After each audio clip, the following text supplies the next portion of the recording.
regular meeting of the Sonoma Planning Commission, February 19th. It is 6 p.m. If I could get a roll call, please. Commissioner Willers. Here. Commissioner Barnett. Here. Commissioner Jenkins. Here. Commissioner Dambach. Here. Commissioner O'Neill. Here. Vice Chair Nugent.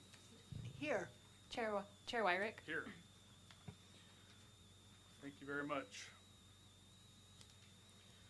Do I have a motion to approve tonight's agenda? Motion to approve. Well, I would like to make a suggestion as to the rearrangement of the agenda. Councilman, or Commissioner Barnett. Ex-councilman. Given a quick review of the audience here, I suspect that a significant number of people are here to discuss the land use element, specifically as it pertains to the Sebastiani parcels. So I would like to suggest that we move that discussion up to the top of the list under 5.2, and as well, if the commission agrees, to actually move 5.2 above 5.1, so that it's the first item under our items for discussion. Okay, so is that a motion? If it needs to be a motion, I can say, yeah, that's a motion. If it doesn't have to be, then it isn't a motion. How's that for clarity? I'll second the almost motion.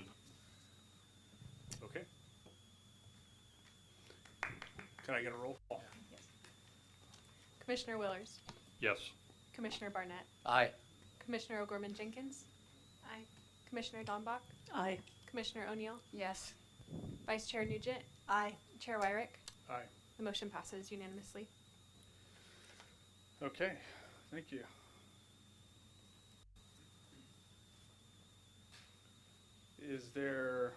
Do we need another motion to approve the remainder of the agenda? Okay.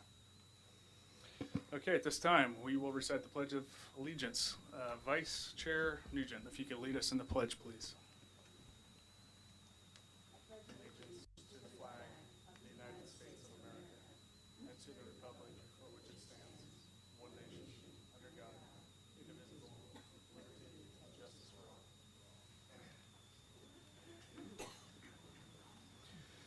Okay, thank you very much.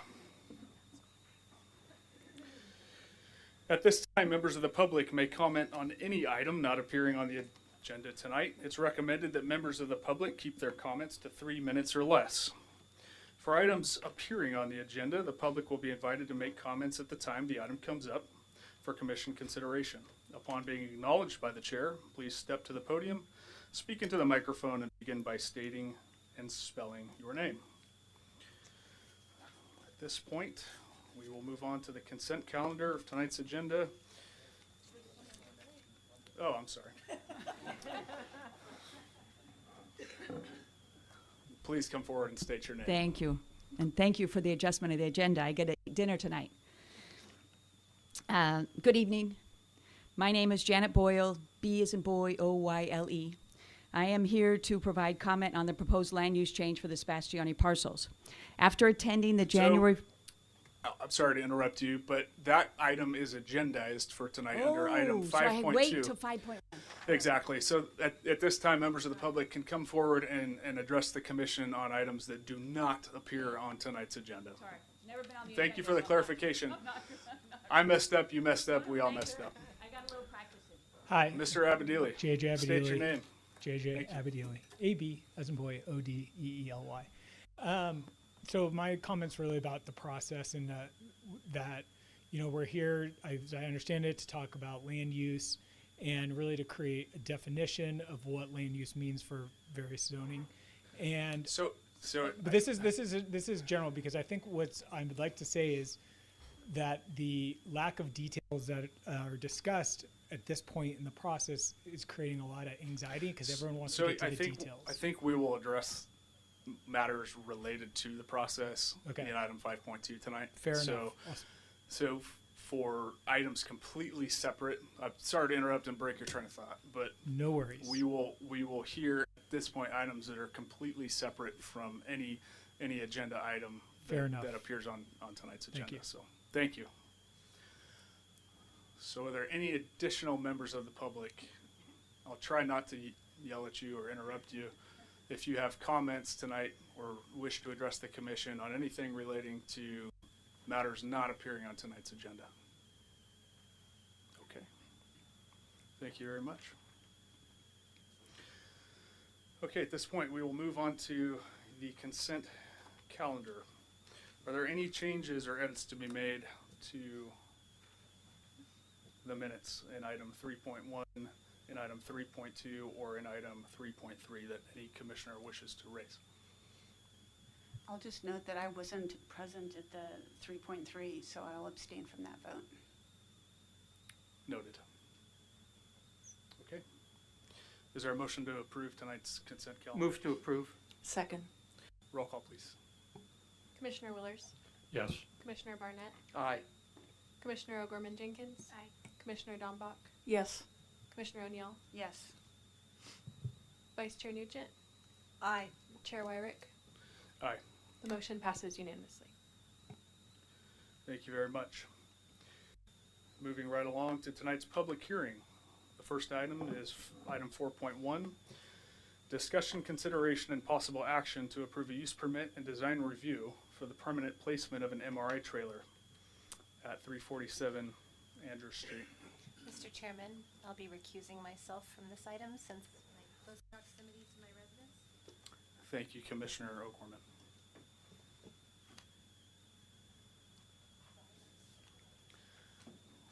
Are there any commissioners that need to report any ex parte communication with the applicants in this case? Okay, thank you. And if I could have a staff report, please. Of course. Good evening, Commissioners. I am Jacob Dunn, Associate Planner, and I will be discussing the use permit and design review for the permanent MRI trailer at 347 Andrews Street. So this item was previously reviewed in October of 2025, where some revisions and studies were suggested, and then we'll go over some of those changes that were made for this project as a whole. So the trailer is located on Andrews Street on the north side of the hospital. The general plan and land use are dedicated as public, and the property is not within any overlays. The hospital is located in the Central West planning area and sits on 3.5 acres of land. And the project is proposing dedicating the MRI trailer as a permanent structure, which was previously approved as temporary.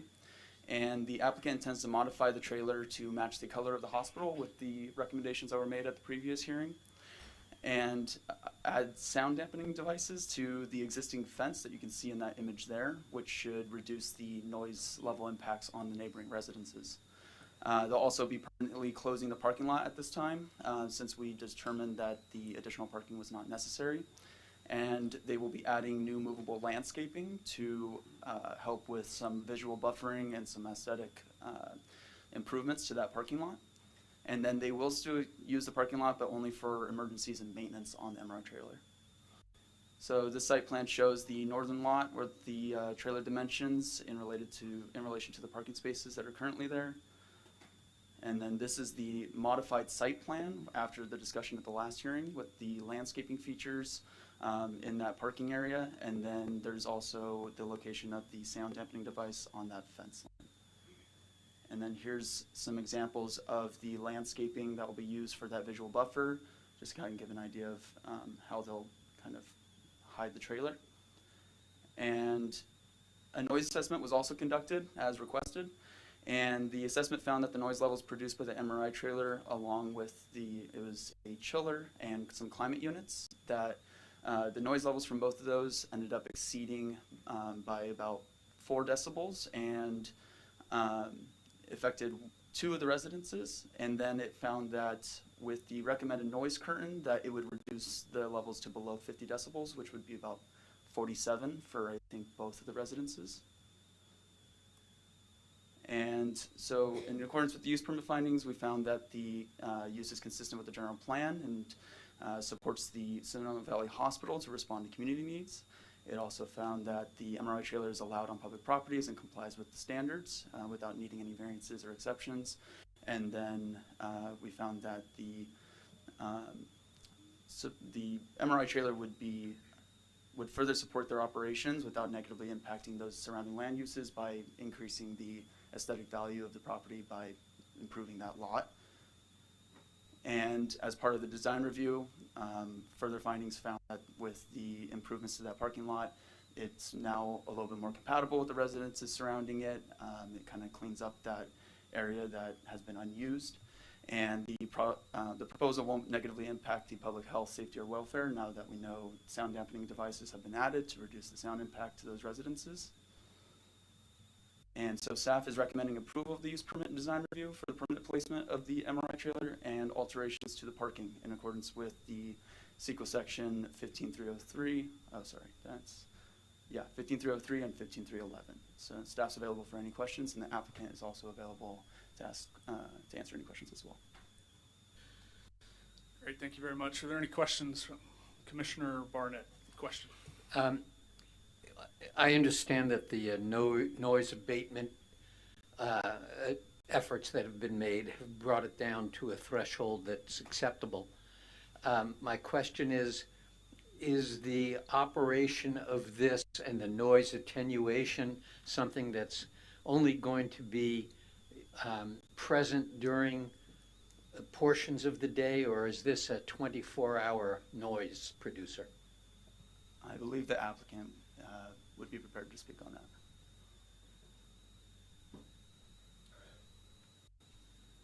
Good evening, Commissioners. My name is Brian, B-R-Y-A-N, and this is Ryan Eads with me, R-Y-A-N. So to answer your question, the noise abatement is a permanent exterior grade blanket which would be installed on the fence and would be there for the rest of the time. That's not my question. My question is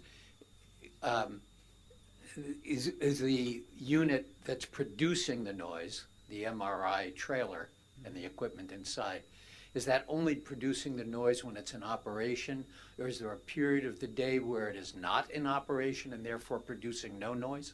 Yes, that's correct. So the two units provide cooling for the actual MRI equipment. Yes. And there's a BART unit on the wall which provides air conditioning for the occupants within the trailer. Yes. But that trailer is only in operation during regular day hours. So after hours, it doesn't operate.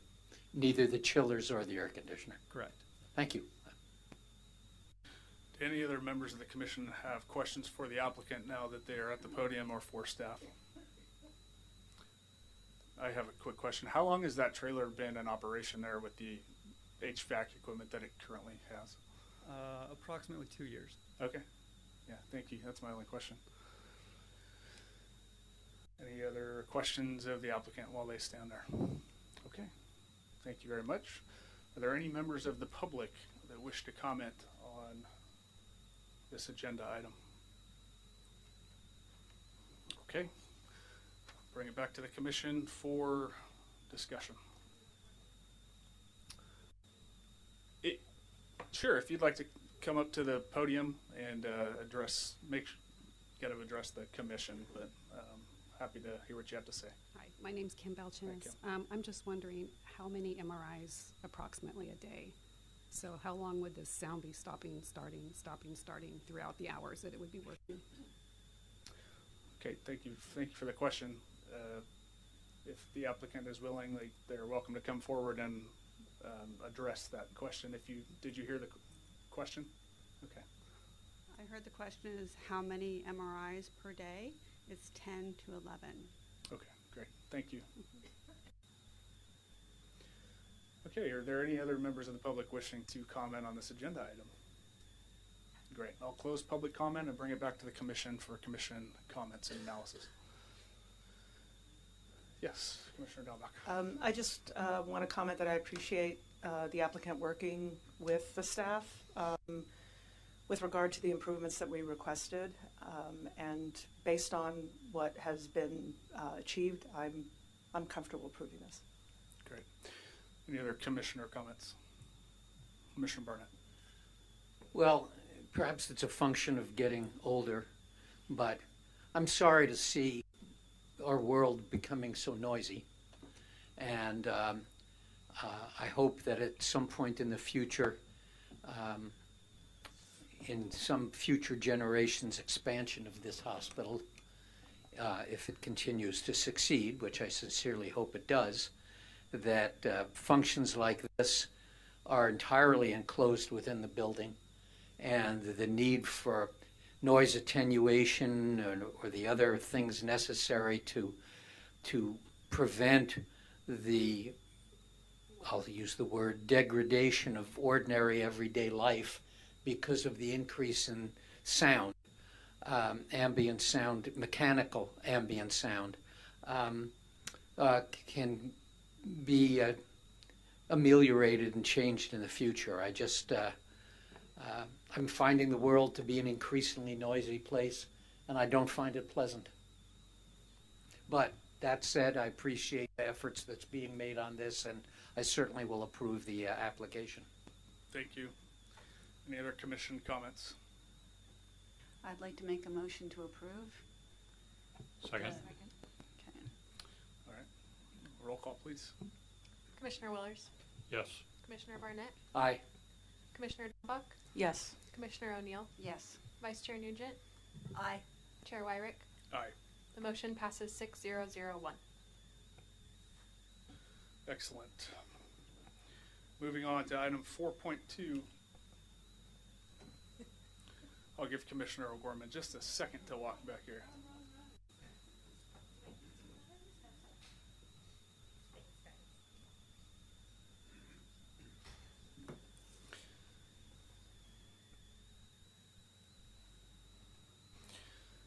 All right.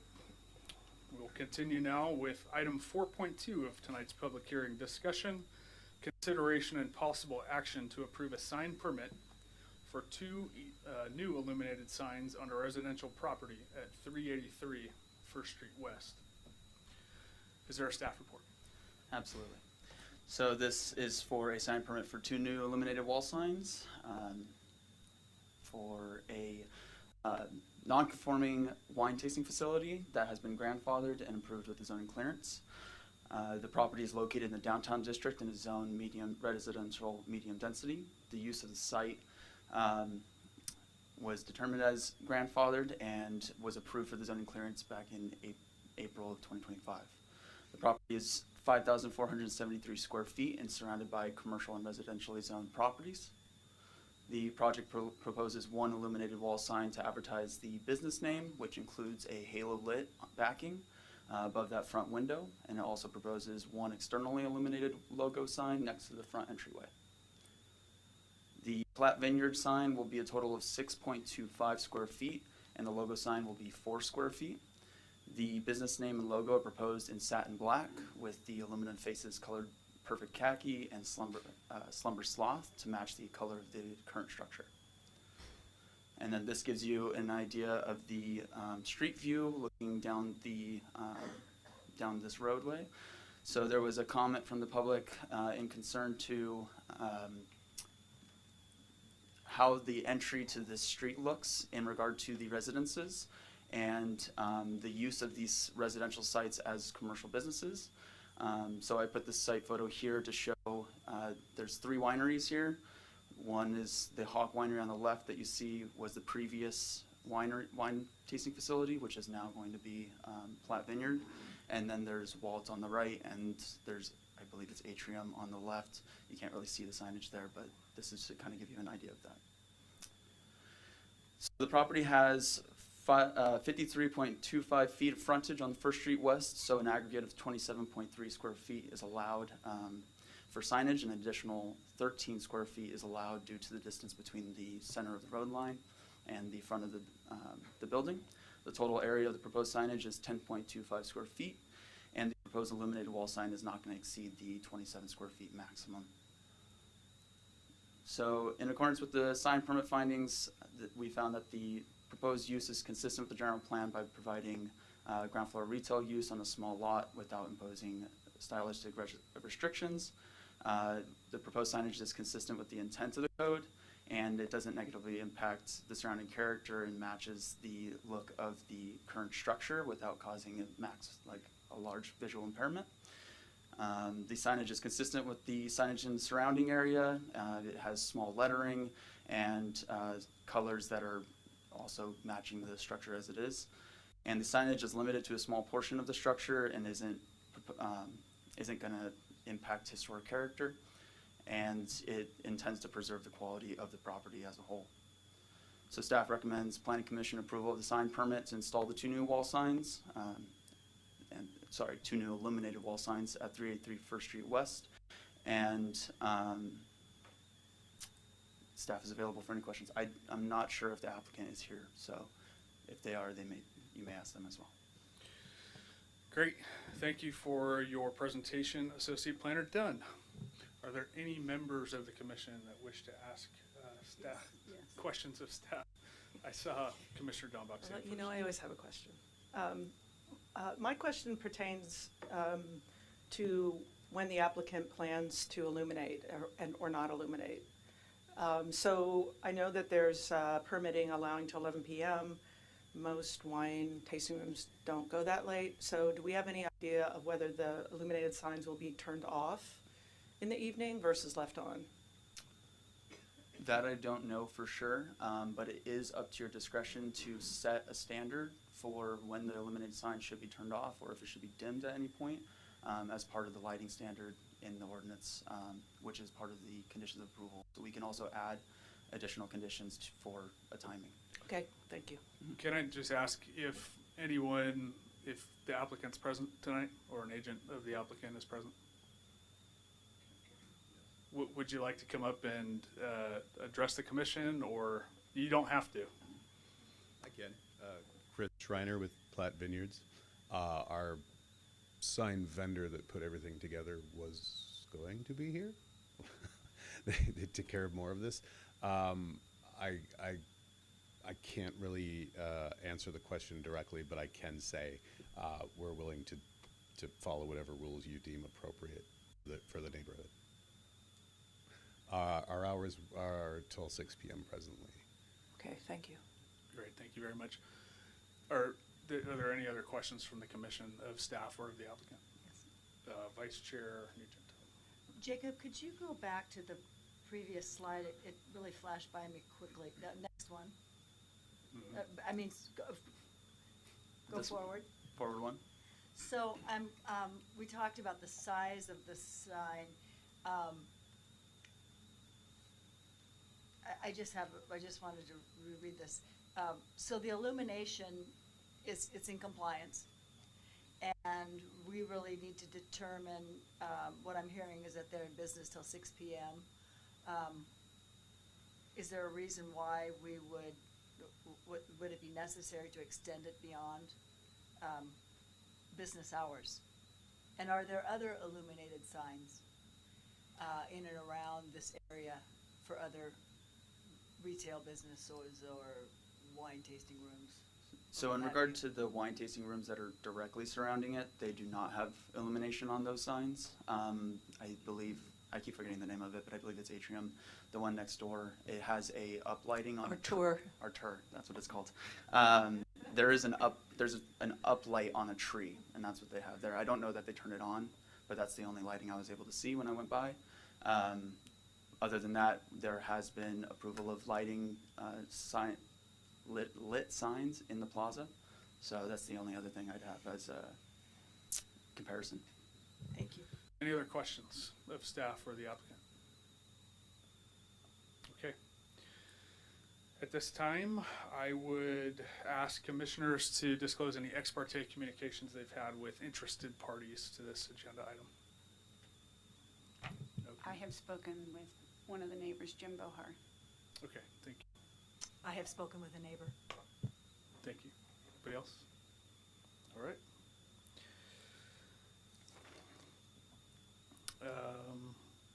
Mr. Applicant, would you like to come up and address the commission further, or are you satisfied? Okay, thank you. At this time, I will open up this item for public comment. Please come forward, state your name. Mr. Bohar. Before I start, I just want to point out this is a floor or street from the plaza all the way up to the depot. All these green dots, these green markers are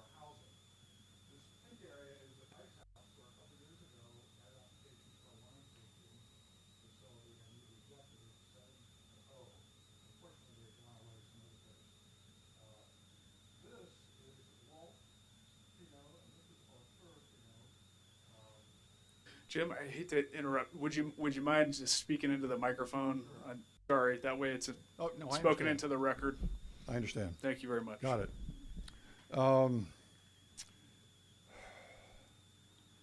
My understanding is that general plan and code discourages non-conforming uses and will not allow commercial uses within or abutting residential areas.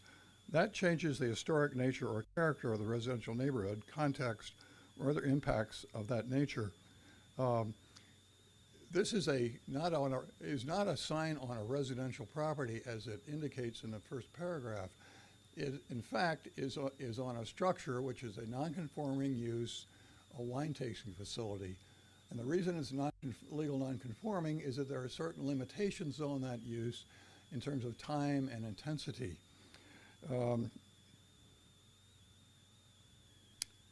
The description of it is overridden by the fact that it has limitations on it, and the applicant states that the reason for the illuminated signs is to increase foot traffic. This is the only wine tasting room that would have an illuminated sign as far as I can see, and having an encouragement of foot traffic sounds like an intensity of use over what we have right now. The only, the city discourages lit signs on the plaza, and the only wine tasting facility that I understand is that something or other Suppressa on the east side, and there's some question about whether that's going to remain there.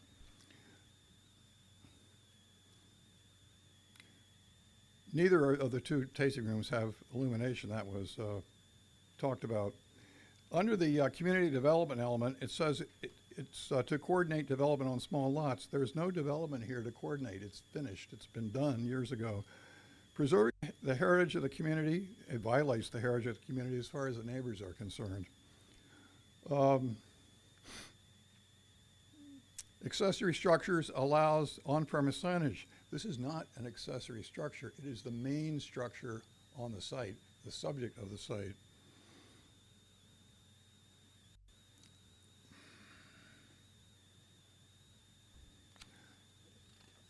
Our position is, and the neighbor's position is, that it violates the general plan and code in the sense that having commercial uses abutting residential is not allowed, and also one that affects the historic value or the continuity of it is.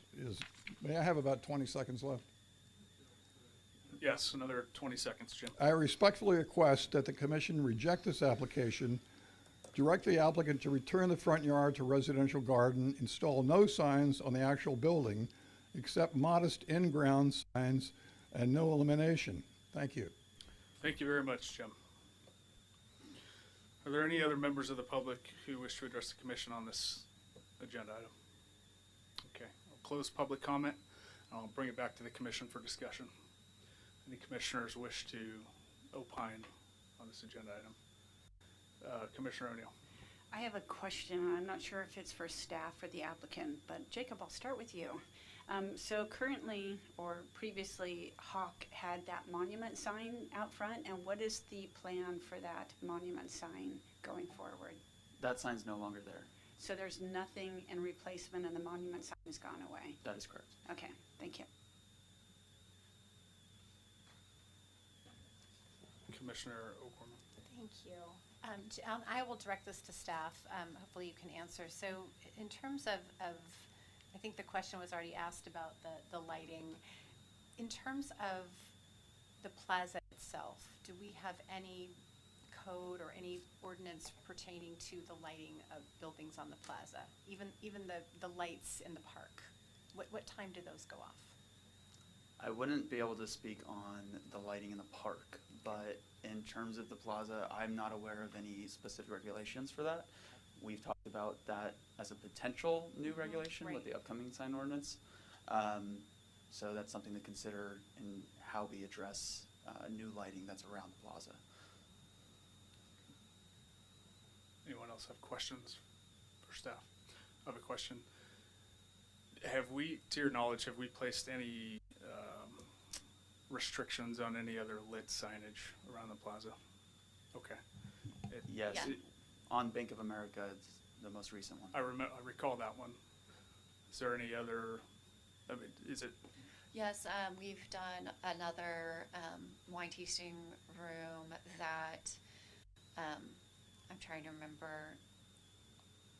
It's on this side of the plaza as well, where we limited the lighting for their sign to just be within the business hours. And so after business hours, it was to be turned off. I see. So fair to say that limiting the period of illumination for this lit sign to business hours would be in keeping with precedent. Okay. Thank you. That's all I have. Any other questions? Comments? Let's see, I'm going to address the illumination of the sign. First of all, I was the advocate for the reduction of the illumination of the Bank of America sign, but that sign is an internally, there was one not internally illuminated. There were others that were internally illuminated, and they had come to us wanting to keep those signs illuminated 24 hours a day. My feeling about this sign and its illumination is, one, it's not truly an internally illuminated sign. It's a sign that's lit from the back so that it is accented off the wall. And I also feel like the sign itself is less of an imposition in the residential neighborhood than the monument signs of the wineries that are across the street from them. It's not a big placard that's facing you as you're driving down the street. It's a relatively modest, just a little more than a third of the allowed area, or a little less than a third of the allowed area. I don't really find it objectionable in terms of the encroachment of the commercial district into that residential neighborhood. I know for the 35 years that I've lived here, those buildings have been occupied by businesses forever. One of them used to be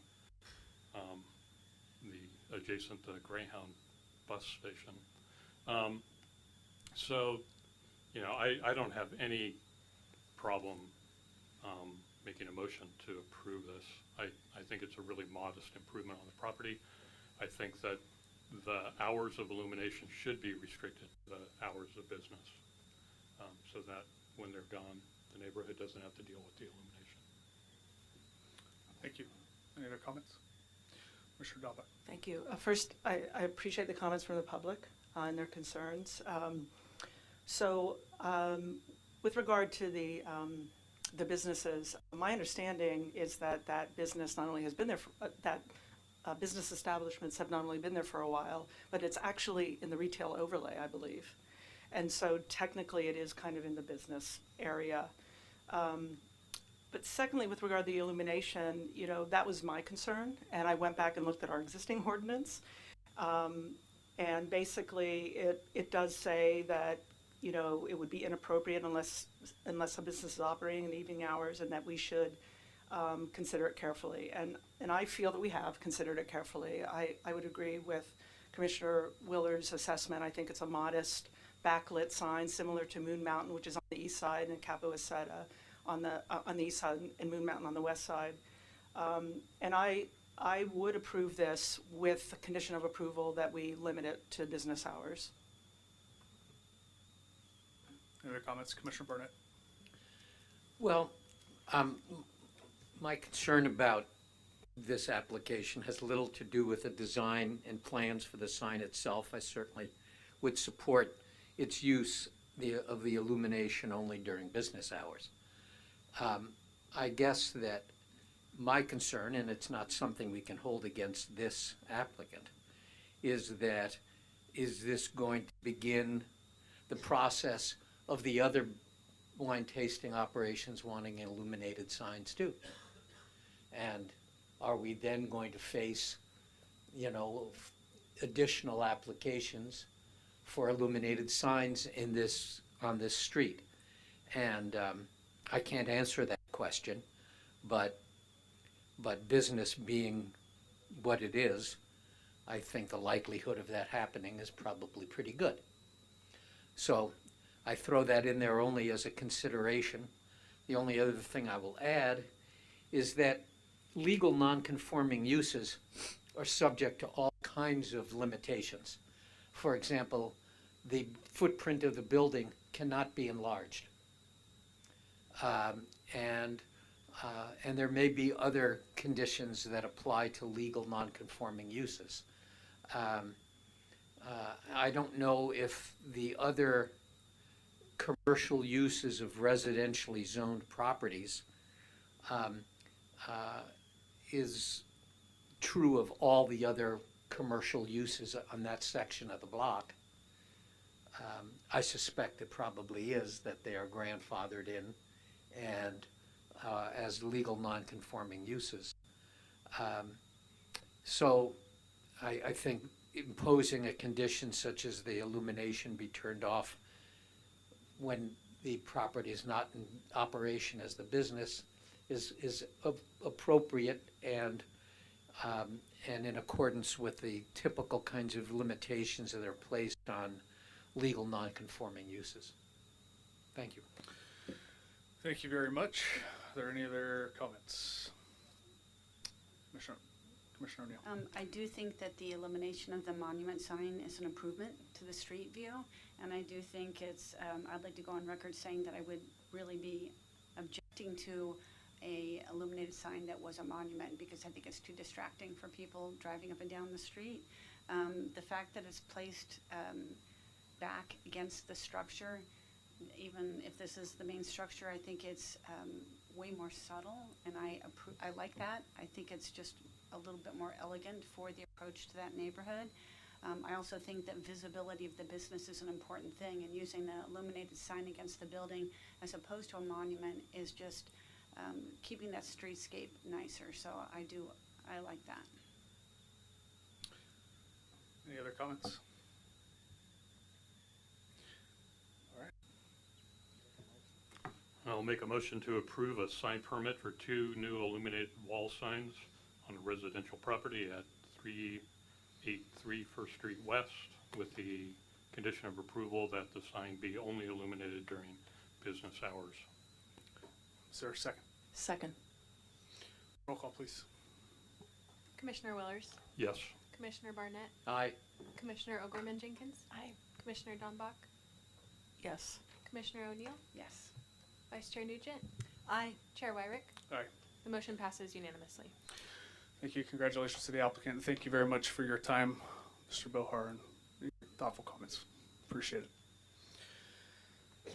Okay, moving along to item 4.3 of tonight's public hearing. Discussion, consideration, and possible action to approve a modification to a use permit, design review, and variance, including a new variance for the approval of a renovation of the second floor, an increase in the structure height of a duplex built over 45 years ago. This is located at 310 2nd Street East. Is there a staff report? Absolutely. So I'll clarify as we go through this, but yes, this item's for a new variance as well as a modification to the use permit design review and variance that was previously approved at a hearing in May of 2025, and specifically address the remodel and expansion of the duplex, which is technically a non-conforming structure due to its setbacks. The property is developed with a 2,829 square foot duplex on a 6,672 square foot lot. The property is located in the northeast planning area and is within the historic overlay and is zoned medium density. So this project will be proposing an increase in the height of the duplex by 1 foot on the second floor and replacing all of the exterior walls on the second floor so that larger framing can be added for support. The modification to the design review is necessary due to the enlargement of the windows on that second floor with the increase in height so that there's compatibility with the new height. And the proposal requires the new variance because the demolition of the second floor, the walls on the second floor, makes the total change in exterior walls greater than the 50% that's allowed for non-conforming structures. So this would be considered a new structure and needs to be reviewed as such. So this is the existing floor plans with the demolition. You can see the first floor is on the right and the second floor is on the left. The second floor with the dotted lines shows you where that demolition will be occurring, as well as the first floor, which is what has triggered the new variance to be required. This is an image of the west elevation with the proposed modification along with the previous approval from May.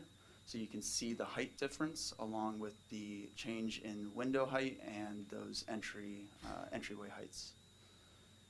This is the east elevation. Here's the north elevation. Oh, sorry, that was the south. And this is the north elevation. And just to be clear, none of the other additions or changes from the previous approval are being added. There's no increase in the floor area or anything like that. This is specifically for the height of the structure. So in the analysis, it was found that the project is compliant with all development standards in the northeast dining area except for those side setbacks. The changes proposed would not further expand on the nonconformities and is still compliant with the height standards as it will be below 30 feet. The project is compliant with the development code and general plan by promoting higher density infill without imposing rigid stylistic restrictions, and the proposal also promotes innovative designs to make the duplex more livable for the tenants. The historic resource evaluation that was done previously determined that the duplex didn't qualify as historic, and the proposal is consistent with the design standards and doesn't have a historical characteristic that will be altered. And it's not expected that it will be impacting historic characters of the adjacent properties. So the adjustment is consistent with the intent of the zoning district for higher density infill, and the variance will treat the development as the new construction and intends to continue maintaining its existing setbacks as they were approved in the previous hearing, and the increase to the height of structure is within the height limit that's consistent with the zoning. So the approval of the variance would allow for the property owner to use the existing duplex footprint as it is now, whereas the current development standards would require them to partially demolish some of that residence to be able to meet those side setbacks. The approval doesn't grant any special privileges in our findings and gives the property owner an opportunity to design the duplex in a way that improves that livability overall. So should the Planning Commission determine that the findings can be met, staff recommends approval of the modification to the design review and variance, and the new variance, including the new variance, to allow the reconstruction of the side walls within the required setback and increase the height of the duplex. And staff's available for any questions. And I believe the applicant is available as well. Thank you very much. I'll first ask if any commissioners need to disclose any ex parte communication with any interested parties to this application. No. Okay. Are there questions of staff from the commission? Commissioner O'Neill. Jacob, I've got two questions. The first is, I'm confused as to why this extra foot of height wasn't included in the original application for the variance back in May. That's my first question. And the second, this property has already been demolished and is under construction now. So why are we getting it now when they're already under construction? So to answer the first question, from my understanding is they had an architect who passed away prior to the hearing at the previous hearing. And so they went forward with what was drawn out at that time. When they were going into construction, they realized that there was some changes that they wanted to make for the height that felt appropriate for the structure. And in doing that, they determined that better framing was going to be needed. So they wanted to request that we review that. When it comes to the work that's already been conducted, that was part of what was previously approved. So they started the work for what was previously approved and then stopped that work once they were, from my understanding, they stopped that work before to get the approval, and then they could continue. Okay, any follow-up questions to that, or? Okay. Do any other members of the commission have questions for city staff? I guess my question, Jacob, would be whether a specific reason was provided to you for the request for the additional elevation. Was it Is it structural? Is it aesthetic? I recognize that the applicant's here and will come and address this, but I'm wondering specifically if, It may be better for the applicant to address, Okay. just because I didn't receive a specific one besides potentially aesthetic value. okay, great, thank you. Any other questions? Okay, I would invite the applicant to come forward and speak or present. Sir, if you could state your name for the record. Glenn Ikamoto. I reside at 324 2nd Street East, which is next door to this property. Your question about why this hadn't come before the commission initially, the architects initially thought that we would redo the roof using scissor truss and get the height as we addressed the roof, when the roof height wouldn't change. But as we started construction and did the demolition, it became very clear that that we needed to lift the roof and the existing the whole second story to get the new floor joists in, because the first floor has been approved for an addition of 1 foot to bring it to 9 feet. And we're also putting in 2 inches of concrete so that you don't catch footfalls between the floors. So we had a plan, and as Jacob said, we lost our architect unexpectedly. And as we got into construction, we said, oh, this doesn't make sense. And in addition, it's 2x4 framing. It's not in very good shape. The building was poorly constructed, and the contractor's strong preference and my preference is, hey, let's demo the thing. And under the code, we can demo everything but 12 feet. And the planner said, just demo the whole thing. And that's the right way to do it. So the 2x4 framing is going to be replaced by 2x6 framing, much stronger. It's going to take a lot more insulation. It's going to be warmer.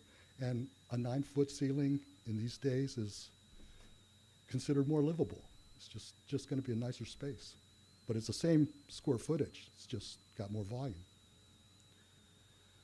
Was the original plan for an 8-foot ceiling? The original plan was for a 9-foot ceiling internally, without changing the exterior structure at all. I see. So we thought, oh, we can just leave it the way it is. Bad idea. Okay. Turned out to be a very bad idea. Understood. While the applicant's at the podium, do any members of the commission wish to ask any questions? Okay. Thank you very much, sir. Okay, at this point, I would open this item to public comment. Any members of the public present who wish to come and address the commission on this item can come forward and state their name. Claudia Raniker. Okay, the first floor walls were originally 8 feet. They increased that by 1 foot, and there was 20 inches of insulation. If you look at the plan, a space of 20 inches for insulation between the 2 floors. So that makes an increase of 32 inches. On the application that I read from the staff, it said they wanted to increase that second story another 12 inches because they feel that makes things much more livable at another foot. But most of the people in the world live under 8-foot ceilings, and I don't believe that's going to increase any comfort.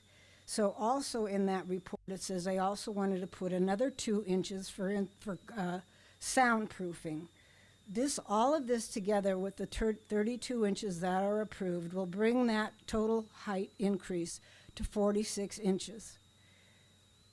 The building is suspended, the top floor is suspended over the first, and it's set at 48 inches, so there's a 48-inch gap.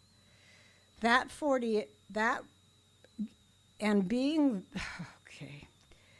variance has allowed, so that the variance from last year has allowed the building to sit 5 feet from the fence line under rule of the old code. But the height allowance is being controlled by what code allows today. Today's code holds a 7.5-foot setback and a 30-foot height allowance. But because the building is being held at 5 feet, 2.5 feet closer to the fence line, any height increases will only intensify the force on boundaries. The original building was not aggressive because the setback and height allowance were in sync to prevent that. Height allowances are concerned with the height of the roof. This building has a very low-pitched roof of 6 feet, so very little of the height increase is absorbed by the roof. It is a sheer wall like Villa cheese, but the building does not bear down on you because there's space around it. This is overbearing. And because of all that, I am asking you to reevaluate this current request for more height increases, because that will make the building excessively overbearing and excessively dominating. And to make a more mutually, and I'm asking you if you can, to make a more mutually respecting decision for both of us. But before you do that, I would like you to ask the property owners in private if that is okay with them, because I think they deserve a decent amount of respect. Thank you, Claudia. I appreciate your comments. Thank you. Okay. Are any other members of the public wishing to address the commission on this matter tonight? Okay, seeing none, I will close public comment and I will bring it back to the commission for discussion. Any members of the commission wish to? Yes. Jacob, I'm having trouble reading the drawings. Can you, between the previous approval and the proposed modification, what is that height difference? The overall height, is that what you're asking? Well, what is the previous approval? What's the height on that one? 24 feet and 1 inch Okay, and we're increasing it 1 foot. to 25 feet and 1 inch. What is Claudia's comments about the 48 inches increase? My understanding was, since she is no longer here, is a deviation from baseline from the initial, the height of the initial structure prior to construction. Okay, not between the first and the second, for the first approval and what's being considered here. Yeah, I did speak with her at one point, and it had to do, I think part of it had to do with the spacing between the first and the second floor, and the difference there. I'm not fully understanding it, but I think that was part of where the height difference was between that insulation between those two floors. Thank you. Any other commissioners wish to opine? Commissioner Dambach. I'll make a comment. Again, I appreciate the public's comments, but reading through the report, my understanding is the difference between what was approved in May and now is this 1 inch increase. 1 foot, thank you, more than 1 inch. And that there's also the same setback issue of not 7 feet but 5.3. Yeah, which was approved at that prior. Right. So. And so when I look at the overall, there's no change in other aspects, the FAR or site coverage, and that the 25 feet is within the maximum that's allowable. I would say that I'm supportive of the change because it really doesn't change the overall structure. The only change here is 1 foot of height, which is within the code norm. And it is improving the house and improving the structure. And what I heard tonight was also that it's improving the safety and the foundation of the structure. So I would be inclined to approve it. Thank you. Any other members of the commission have comments? Commissioner Barnett. What is the height of the finished building as proposed, and what is the permittable or permissible height of a building in that particular situation, according to the code? So the maximum height for the zoning, for this planning area is 30 feet. The maximum height of this structure will be 25 feet and 1 inch. Thank you. Any other members of the commission have comments? I will join in the comments of my fellow commissioners in that I support the approval of this application, that on balance, the additional 1 foot in height doesn't negate any of the findings that were previously made. We're not here to relitigate the findings of what was discussed in May and approved. And for that reason and all the reasons previously mentioned, I would be supportive of approving this application. With that said, is there a motion? Motion to approve. Let me find it here. The variance, including a new variance in the approval of a renovation of the second floor and increase in the structure height of a duplex built over 45 years ago, located at 310 2nd Street East, including the action to approve the categorical exemption. I'll second. Roll call, please. Commissioner Willers, Yes. Commissioner Barnett, Aye. Commissioner O'Gorman Jenkins, Aye. Commissioner Dahlbach, Yes. Commissioner O'Neill, Yes. Vice Chair Nugent, Aye. Chair Wyrick. Aye. The motion passes unanimously. Thank you very much. Thank you to the applicant for his presence tonight, and to the members of the public who came to participate in the discourse. Moving on to item 4.4 of tonight's public hearing, discussion, consideration, and possible action to approve design review and use permit amendment for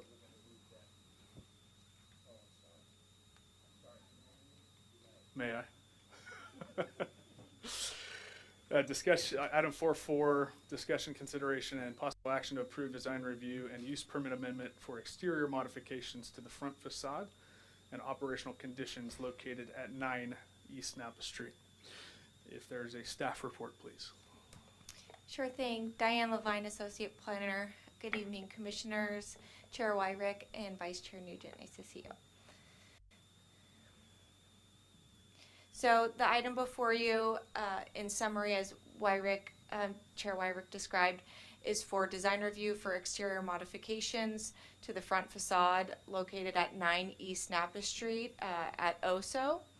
It has a general plan designation of commercial, zoning commercial. It is within the historic overlay and the plaza retail overlay, and it is within the downtown district planning area. And there was a previous historical resource evaluation done on it, and it was determined to not be eligible as a historic resource. So on the right is the exterior of OSO as it is now, and then on the left is a rendering of the proposed changes. And we can visit back if we need to. So the proposed changes include insetting the front facade to make it flush. Right now it's sort of at an odd angle, as you're probably aware of. It would go from 4 smaller windows to 3 larger windows, and perhaps most notably moving the entrance from the west side to the east side of the front facade. The wood awning, for lack of a better term, would be removed, as well as the dark wood accents and dark tiling. And a color change would occur, and the replacement of the existing metal windows and door would be replaced with, as you can see, a green color in that same material. And throughout the plan set, you may have noticed alluding to signage and sidewalk seating, and both of those items will be handled under separate permits. So we're just sort of focusing on the changes to the front facade and the amendments to the existing use permit. So again, here is just providing a bit more detail on the materials in color and lighting. The existing material is stucco, but you almost can't tell due to the dark color that's currently on the building. So it'd be a bit more noticeable when they go to this lighter sort of off-green color. And then the darker green for the windows and doors. And there's just a close-up of the lighting features there that would be downlit. And there is a time schedule in the lighting schedule that's in the plan set. I would also like to note that you may have also noticed that I mentioned in the staff report that the location of the gas meter was called out to be on the front facade of the building. And the applicant definitely acted in the best interest of the city in regard to operating on the plaza and worked with PG&E to apply for an exception in order to be able to do the upgrades that they're wanting on the interior for their tenant improvements with while still being able to use the existing location, which is in the sidewalk there. So moving on to the amendments, quite minor really, and actually a reduction in hours for the exterior on Fridays and Saturdays. So generally staying the same, and all the other applicable conditions that are in the existing use permit would remain. And then really it's just a change in the arrangement of seating. So they would go from 29 interior seats to, 26 indoor seats to 29, and 8 outdoor seats to 14 in the rear patio. And although the number of employees per shift was not specifically expressed previously, that would not go beyond 6 employees maximum per shift. And as in the existing use permit, with the total occupancy not to exceed 49, and that would not change. So there are a number of findings, including the design review findings, the use permit findings, and then design review within the historic overlay. Staff does feel that it meets all of the findings, and we are recommending approval of the design review and the use permit amendment to the front facade and operational conditions, and also ask that the project be considered categorically exempt pursuant to section 15301, which is existing facilities. Thank you. Oh, I'm sorry, and we do have the owners here. Should there be any questions that should be directed at them, we have David and Kelly Bush. I meant to mention that in the beginning. Ms. Levine, thank you for your report. Commissioner comments, Commissioner Barnett. Or questions, excuse me. I noticed on one of the renderings there looked like 3 tables. I'm not sure if it's been proposed formally that these become part of the application, but this obviously, if approved this way, and if the drawing indicates a change in seating capacity, would this not increase the outdoor seating capacity by 6 seats? So that's why I mentioned in the beginning, the sidewalk permits are applied for under a separate permit. So that won't be that's not part of this application. The 49 is in reference to an interior occupancy. They would have to stay under 49 on the interior in order to not trigger other, fire requirements or what have you. No, I understand, but go back, there was one that had talked about seating in the garden. And there was a change. Interior, 14 rear patio seats from 8 outdoor seats. So that just has to do with Yes, perhaps I didn't clarify. That's in the rear. So that just has to do with the rear. Yes. But it's not changing their total number of seats. Correct. And so if I understand you correctly, if they do want to go forward and apply for some seating in the front, they're going to have to make a separate application to do that? Yes, that would be done through the sidewalk seating permit. Okay, thank you. You're welcome. Thank you. Any other questions? Commissioner Dunlap. Thank you. I have a clarifying question. I just want to make sure I understand about the gas meter and whether we have to make that a condition of approval, because there was some language in the staff report that suggested that. So I just want to make sure I understand. So there is a gas meter, it's just not a new gas meter. Is that correct? So the existing gas meter is actually under the sidewalk there. It's not on the front, and so I actually did include it in the conditions of approval, just because I really like to have the plans match exactly what we see come in as a building permit or whatnot.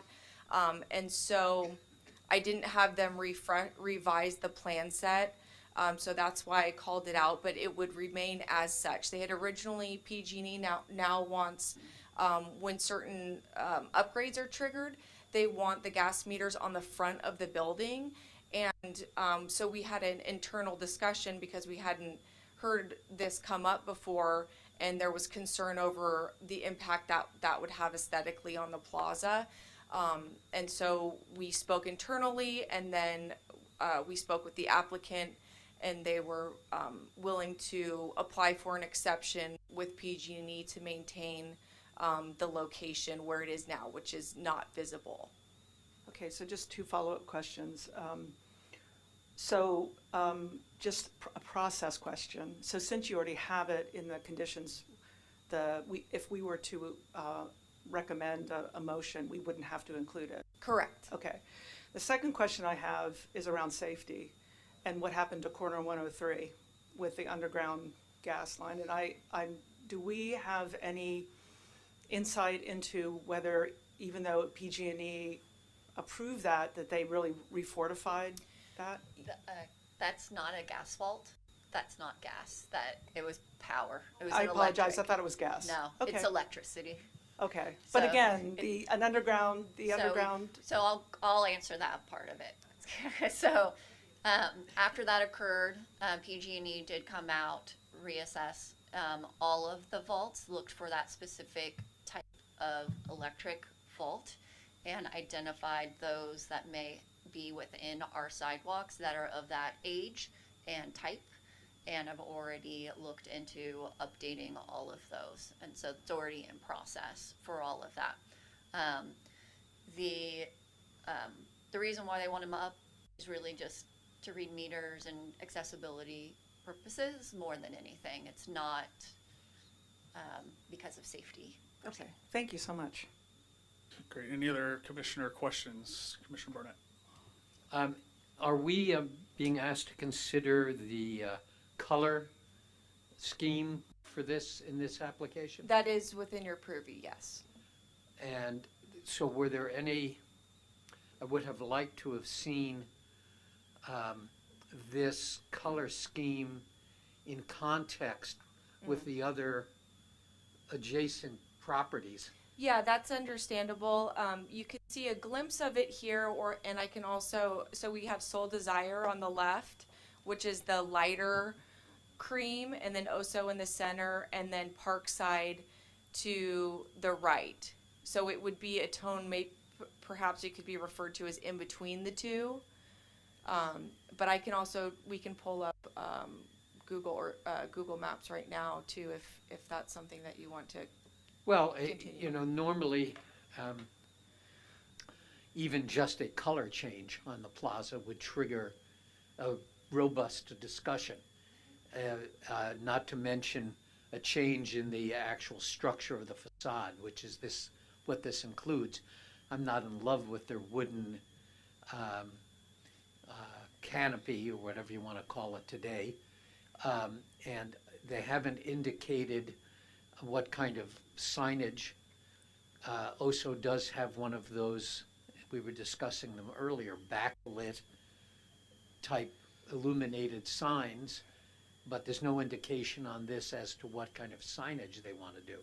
Right, so that was the other component that will be, they wanted to defer that to another application. Okay, and once again, I'm a little concerned about considering each of these pieces in isolation, when the reality is that we'll be dealing with a comprehensive change in the context of whatever gets approved as the final approval for this particular location. And I'm not seeing a submittal application that reflects the totality of those changes. So I'm finding myself resisting a little bit going ahead without more information to put all of these changes in context. Okay, and just to note or clarify, the sidewalk seating wouldn't be something that would come before you. Those do get processed administratively, but I understand your concern in regard to the signage. If you'd like me to pull up the street view, I can do that, or whatever you prefer. Well, I wouldn't mind seeing it, and I'll have to use my imagination for what it would look like with these green colors rather than a mocked up composite of how the final would look. I'm just surprised there isn't a more complete visual presentation on this.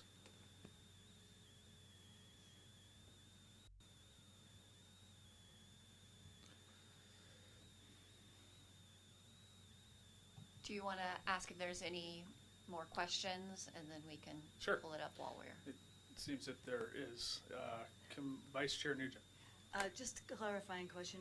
Is Oso and, is it Parkside, are they related? Are they in the same? Yeah. Thank you. Any other questions of staff while we're pulling that up? Might this be an opportunity to invite the applicant to come forward and address the commission if they so choose? There's no requirement.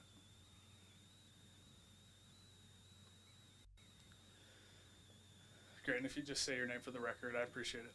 David Bush, USH. I mean, it's a pretty simple remodel. It's a restaurant now. It's going to remain a restaurant. We're just improving the space, making it more comfortable, improving the facade, I believe. Looks a little outdated and a little drab. And we really just want to create more of a neighborhood restaurant on the square, casual place, and a much more comfortable place. The backyard obviously needs improvements. And we would love to get some sidewalk seating. We just think it makes the place more vibrant and really attracts people more to the square, I think. People want to sit outside. We hardly ever fill up inside when it's nice outside.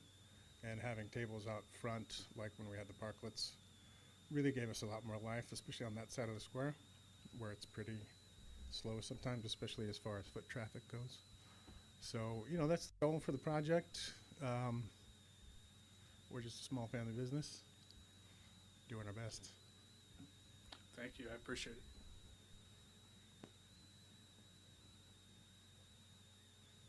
Thank you for pulling this up. That helps me.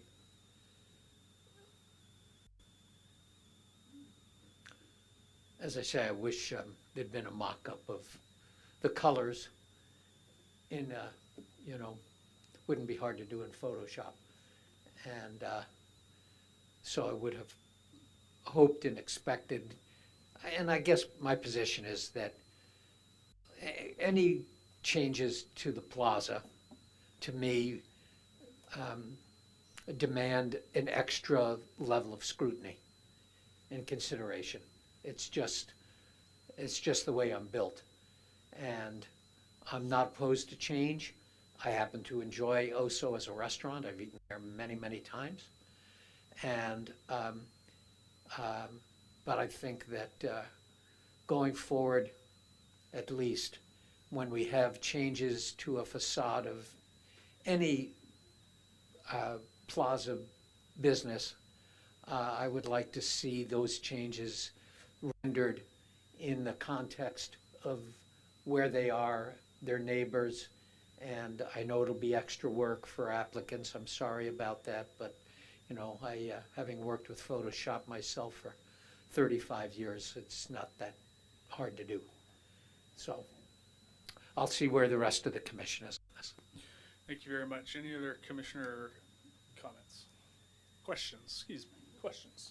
No more questions. No more questions. Any comments? Oh, excuse me. I need to open public comment on this matter. Are there any members of the public wishing to address the commission on this agenda item? And see, oh, Mr. Abadili, state your name, please. JJ Abadili. I'd just like to state that I think Oso is a real gem of a restaurant to have on the plaza. It has a unique offering, different than most any other place. It's one of the rare places you can still get a bite at 8:59 p.m., which I really appreciate.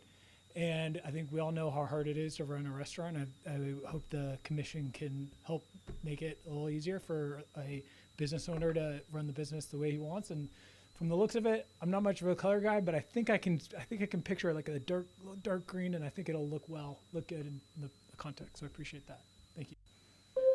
Thank you very much.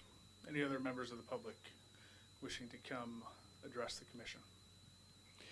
Okay, seeing none, I will close the public comment and bring it back to the commission for comments. Commissioners have comments. Commissioner Neal. I like the new design. I think that that angle is awkward, and I think that this is a really clever way to make it a little bit more comfortable there, and I do really encourage the outdoor seating. I think it makes the place look more vibrant. I think the plaza would look more vibrant.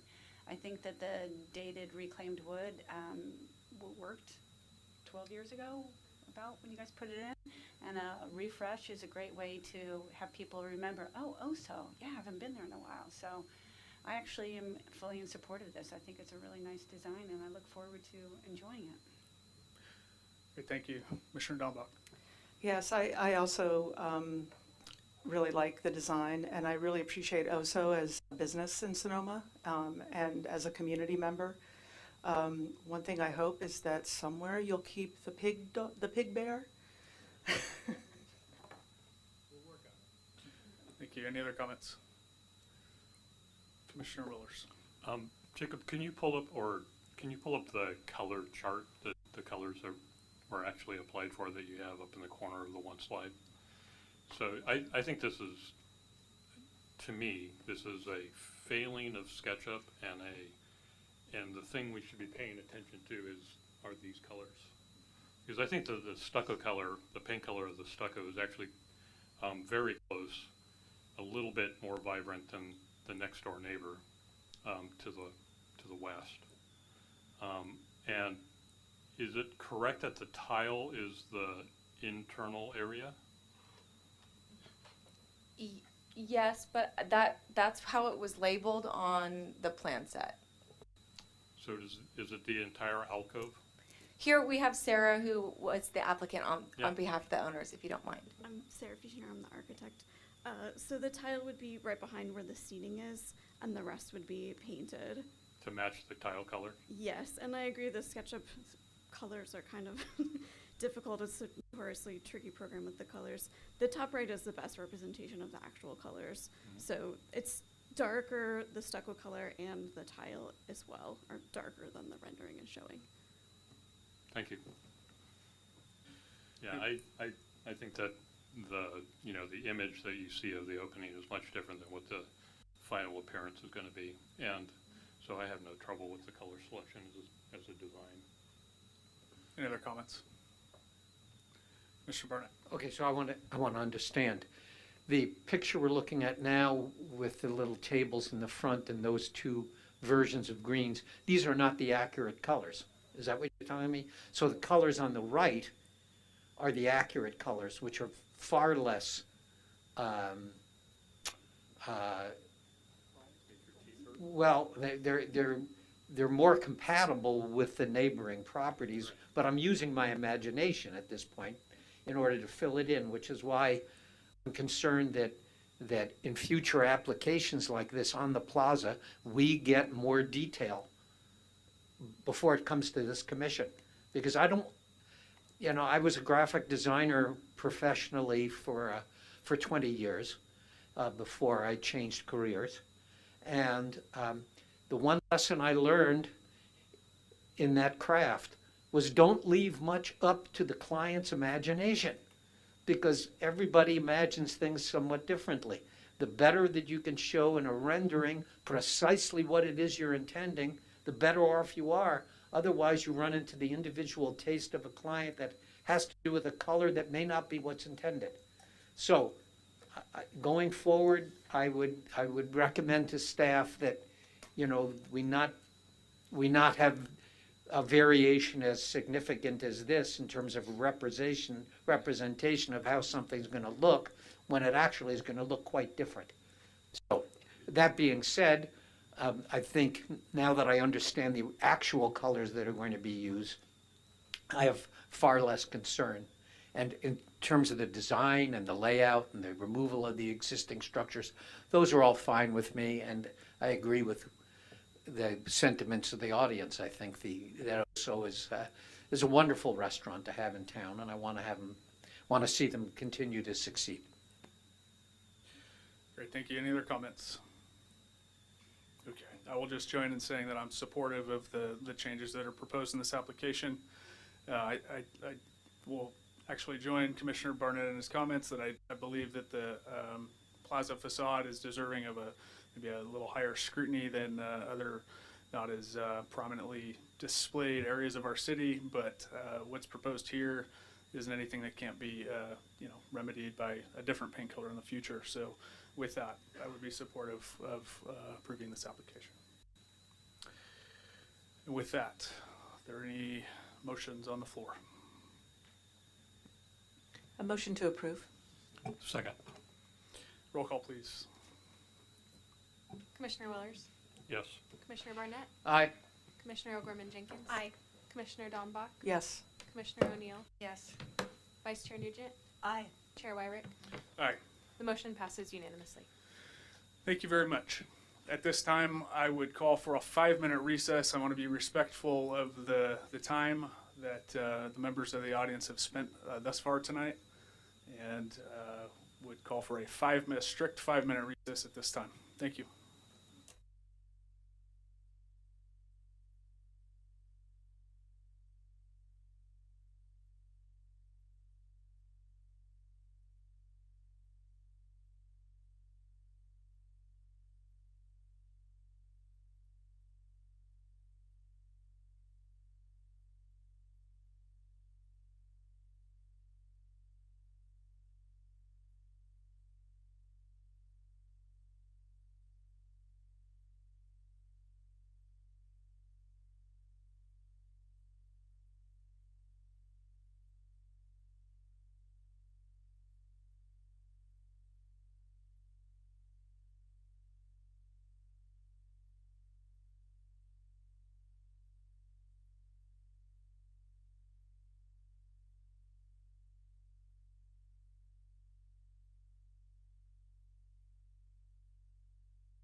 Members of the public, if I can encourage you to take your seats, please.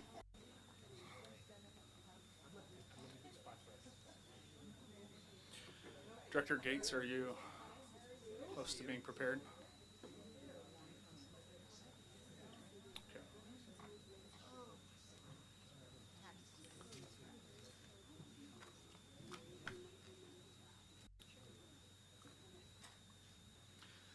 Okay, at this point, I will reconvene the Planning Commission meeting and go back on the record in item 5.2, which based on the action earlier will be moved to the top of the items for discussion portion of our agenda tonight. I want to begin by just thanking the members of the public who have remained here and who have obliged us after an hour and a half of other regular calendar agenda items. The fact that you're here speaks a lot to the fact that you believe in this process and that you believe in your city, and the fact that there is a pathway forward where I think that there's going to be a happy medium, and that people can be proud of where we live. And so I will reiterate, thank you very much for being here and being involved. With that said, we will move forward with 5.2, which is discussion of the general plan, ad hoc committee comments on available draft general plan elements. And I will turn it over to Director Gates. Thank you. And also based on that reorganization, my understanding is that we are going to first focus on the discussion around the Sonoma mixed use description, correct? That was my understanding. Okay. To start there, and I can bring up things that you may request at any time, but just to kick it off the discussion, so just as a reminder, on January 14th of this year, a community meeting was held at the Vintage House that many of you did participate in. It was an agendized Planning Commission meeting. And at that meeting, the goal of that was to gather input on what a Sonoma mixed use could look like on the Sebastiani property. So participants were asked to participate in a round table format to work together to discuss that potential uses. So each table did color in different land uses on the map and completed a land use table to identify the specific uses that they would prefer to see in a future, if a future development was to occur. At the end, each table did present their maps to the group, and those results for each table were uploaded to our general plan website, and then they were also attached to your staff report. In addition to the maps and tables from that meeting, the community members that were unable to attend, as well as those that did, were offered the opportunity to also participate in that same exercise. So those also were provided to you and attached to the staff report, and they were available online on our general plan website. So based on the input and all the comments that have been uploaded specifically to the Sebastiani folder, we've created one folder in our general plan comments just for this purpose, based on just so that we could allow for more focused separation of the comments. While there were a lot of those that participated that would rather not see change at all, if the change was going to happen, that's what those maps represented. The Sebastiani, the future land uses that we saw, the focus, and this is me summarizing, so people may have taken different things, but really focusing on preserving agriculture and our open space where it exists today, and to increase or create more buffers using landscaping between existing and any other commercial or higher density housing, to preserve the history of the Sebastiani winery, if change was to occur, well, again, no change is preferred, that the commercial, hotel, or multifamily development was preferred to be tucked away on the sites, away from the streets, and again, buffered from the neighboring properties. Also to maintain a small building character, especially along the street edge, and then concerns were raised around noise, traffic, and safety with a new development if that was to occur there. So based on the input and direction staff is looking for direction on any edits to the proposed Sonoma mixed-use description, including the name. I know a lot of people don't like the name, and that's fine too. It's just a placeholder. But if there's any changes at this point, that's what staff is looking for direction from the Planning Commission on. And again, some of the level of detail that is really would form any future development would be part of the zoning code, which also is something that the general plan ad hoc group is discussing as well, and that input from tonight could also feed that discussion around that future zoning code. So that concludes my brief presentation on the item. Again, I can bring up anything specific that you may want to look at, or some of the things that were presented. There were a number of submittals after, so hopefully you had a chance to look at all of those that were uploaded to get different kinds of feedback. So with that, we do have a number of people here. I didn't know if you wanted to ask me questions and then do public comment before getting into discussion or not.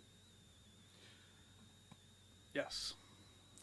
We can go, would there be an objection to fielding public comment first prior to entertaining questions? Yes. Yes. Has there been a historic resource evaluation of this site? Sorry. No, there has not been yet, but that would be required with any potential development. Okay. Is there any benefit to having that completed before we even look at the potential of rezoning? So even though something is historic, doesn't mean that development can't occur. Correct. Right? So there's an environmental process with that. So if anything was proposed on that site to change anything, we would require it. We're currently in the process of doing our citywide survey for historic resources to determine if there are other resources in town that haven't been identified. This is an early California landmark, but it's so early that it actually it's not automatically on the California register. So it would need to be actually assessed. Okay, and the reason I'm asking is I'm thinking that a lot of the property is not historic, but certain parts of it are truly historic, and I would find it very helpful to get clarity as to what the different pieces are and how we would want to respect those going forward. So that's where I was coming from. Okay, thank you. Questions from the commission? Commissioner Billers. I just have a general questions for the commission as well as for the public so they understand. What are the ground rules, so to speak, in our discussion of this item tonight, given the fact that it's a general discussion of a general plan potential zoning change? So it's not a public hearing for an item. It is a discussion, but we're at the point in these discussions where we're making edits to the document or potentially even the land use map. The Planning Commission is not the deciding factor, and again, we would look to City Council to provide any final direction on how we would want to move forward on any discussion that's being had.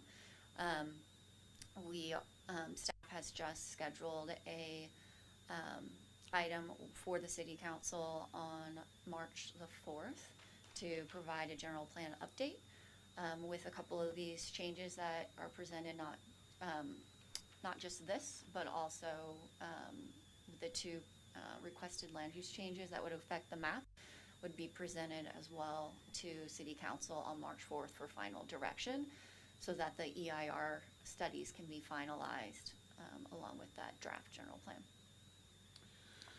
Just a follow-up question to that. So fair to say that the planning commission in this sense has it acts in an advisory capacity? That's and correct. it helps to inform the city council in the direction that they ultimately take, correct? Correct. Okay, thank you. Commissioner Barnett. Would it be of value, and is it our task tonight, to edit or modify the language of the proposed new land use category? Yes, that would be within your purview tonight. That is part of that discussion. Is how does that read, and if there's certain things missing from it, or other edits to anything within the land use element that we want to have addressed. The ad hoc has provided some additional comments, not just on this, but in general on the land use element. Specific to Sebastiani mixed use, there's been a number of questions around a level of specificity that is not typically seen necessarily in a general plan, and then concerns raised about the unknown, about a future development project and what would that look like. In this case, a general plan, again, sets kind of the higher level policy. The zoning code sets the limitations in the box, as well as the uses that go inside that box.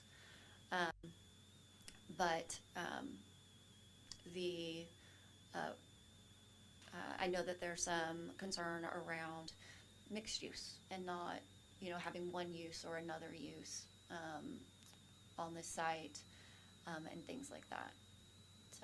So just to further clarify that, we're talking about, we can talk about tonight the specific words included in the definition of a new land use designation, which specifically isn't a general plan land use designation, it's a zoning map designation, but the two have become conflated in my mind, in that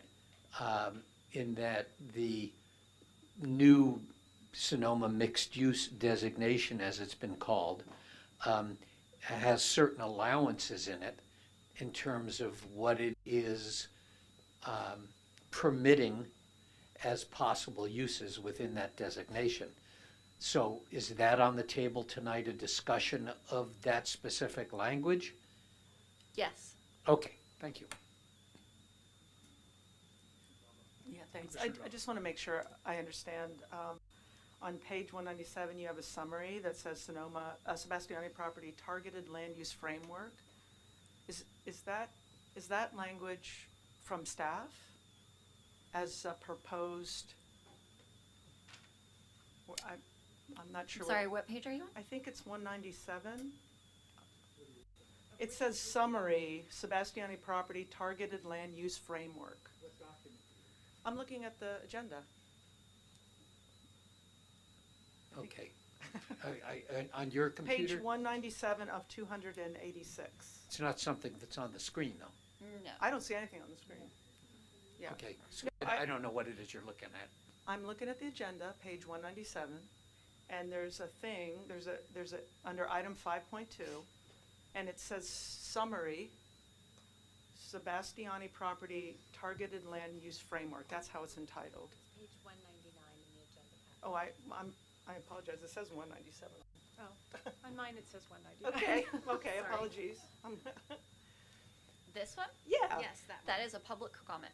So the summary is a public comment? Yes. Okay, thank you. I just wanted to understand where that language came from. Thank you.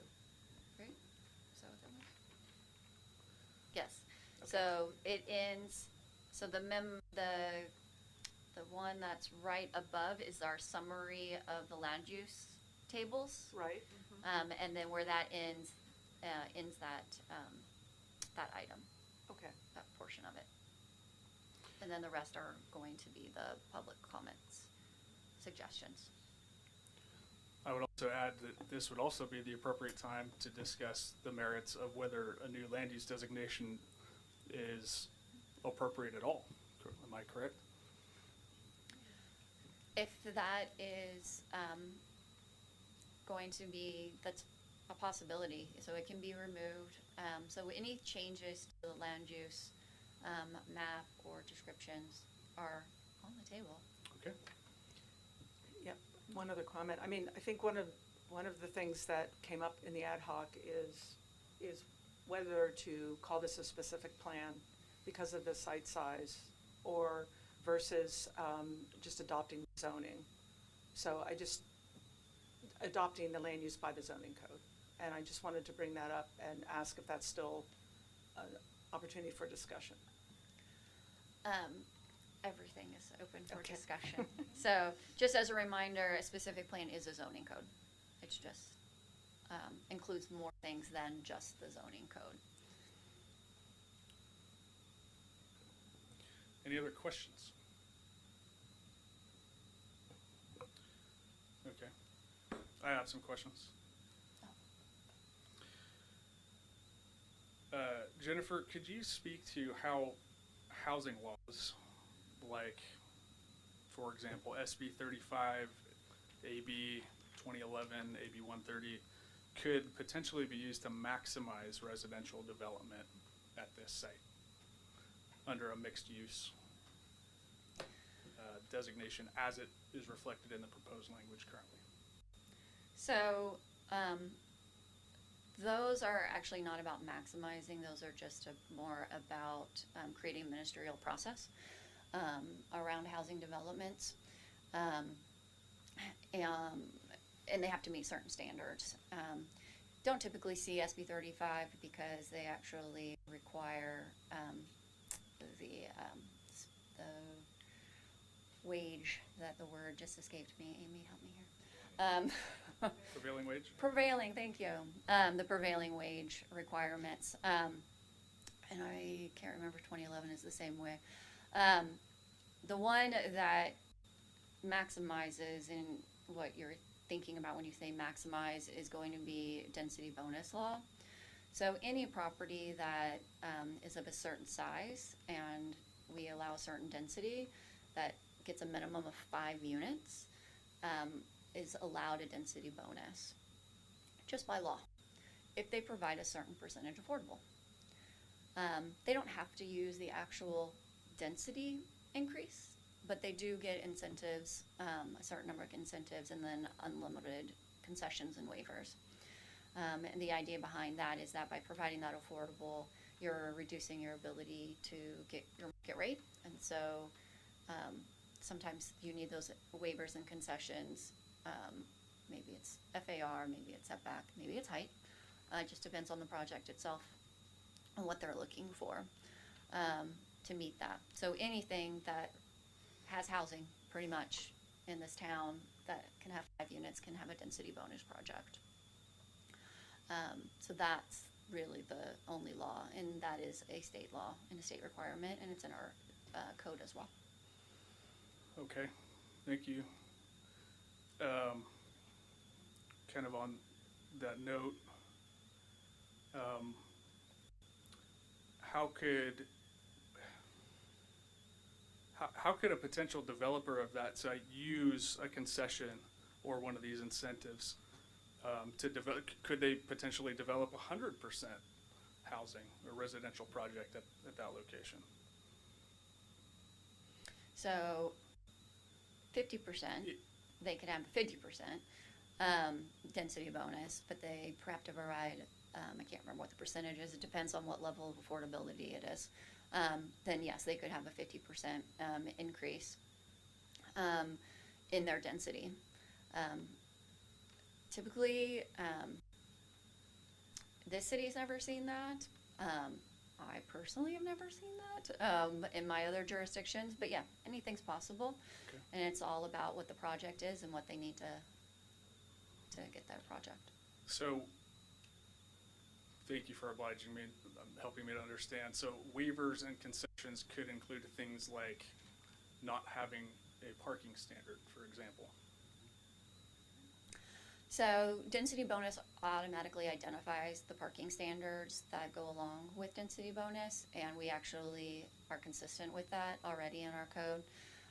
What you're thinking of is The project that we just approved on Montaldo, their density bonus request was an increase in their FAR. We've seen setback reductions. We see typically, sometimes you see height increases, site coverage.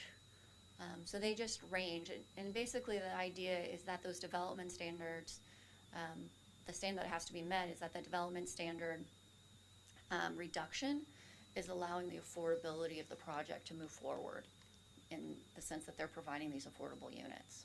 So it's helping them either increase that density, get more on the site,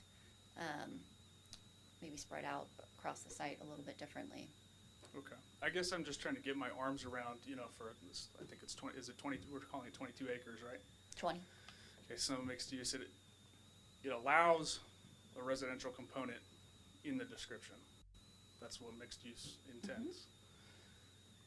I'm trying to get my arms around the scope of what could be there if a developer utilized the tools that are available to them to maximize density and to maximize development.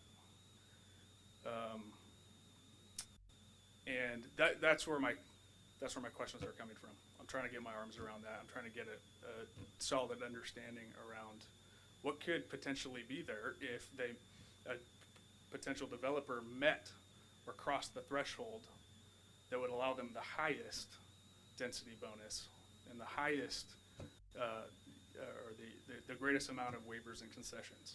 What would that look like? Maybe that's too broad a question. Can't go there.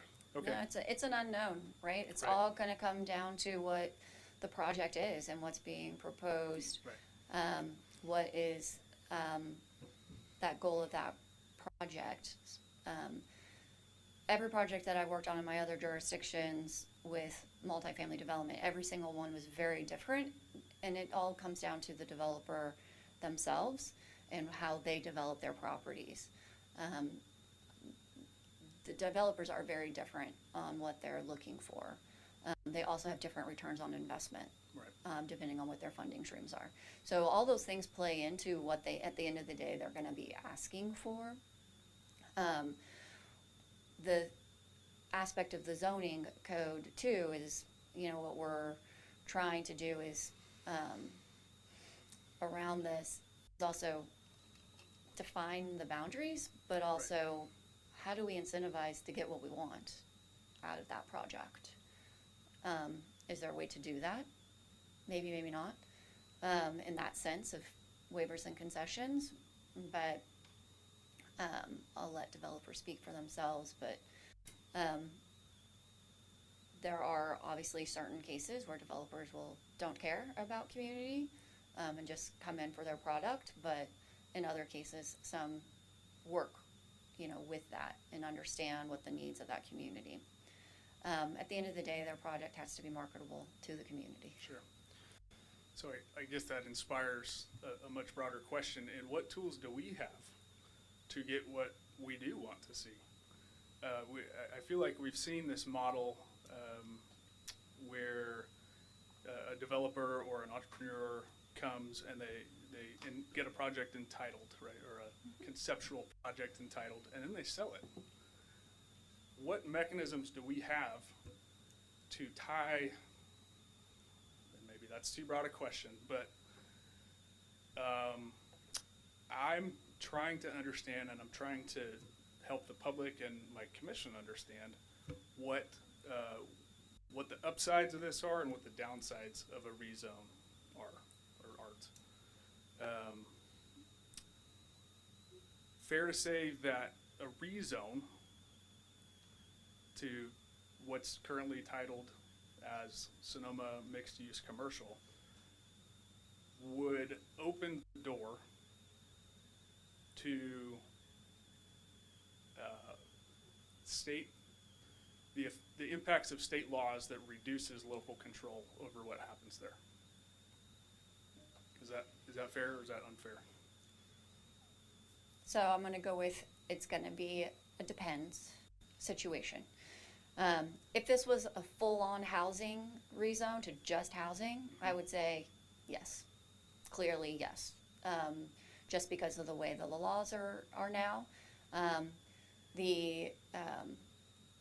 You know, if there was only 10 acres or something, like, we have specific regulations and there's new ministerial processes for housing, multifamily housing developments in certain instances. There are also other things on each site that may be different that affect that ability to develop. Mixed use, the way that we have it written, is that it's not just a housing project, it's housing and commercial. Right. There is a mixed use in density bonus that has specific ratios, as well as other aspects of that.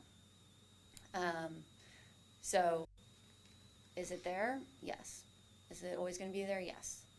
At this time frame, in the foreseeable future, the state is going to continue to move in this motion. They've already, I mean, it's already been said that even shopping centers can be changed to housing. So, in this case, the city can take the front end of it and say, okay, this is what we want with change. Or you don't have change, and maybe in the future somebody wants to come and make that change. And then you're getting a proposal of something that you would then be reviewing as a proposal. Would the elimination of a residential component in what's allowed in the zone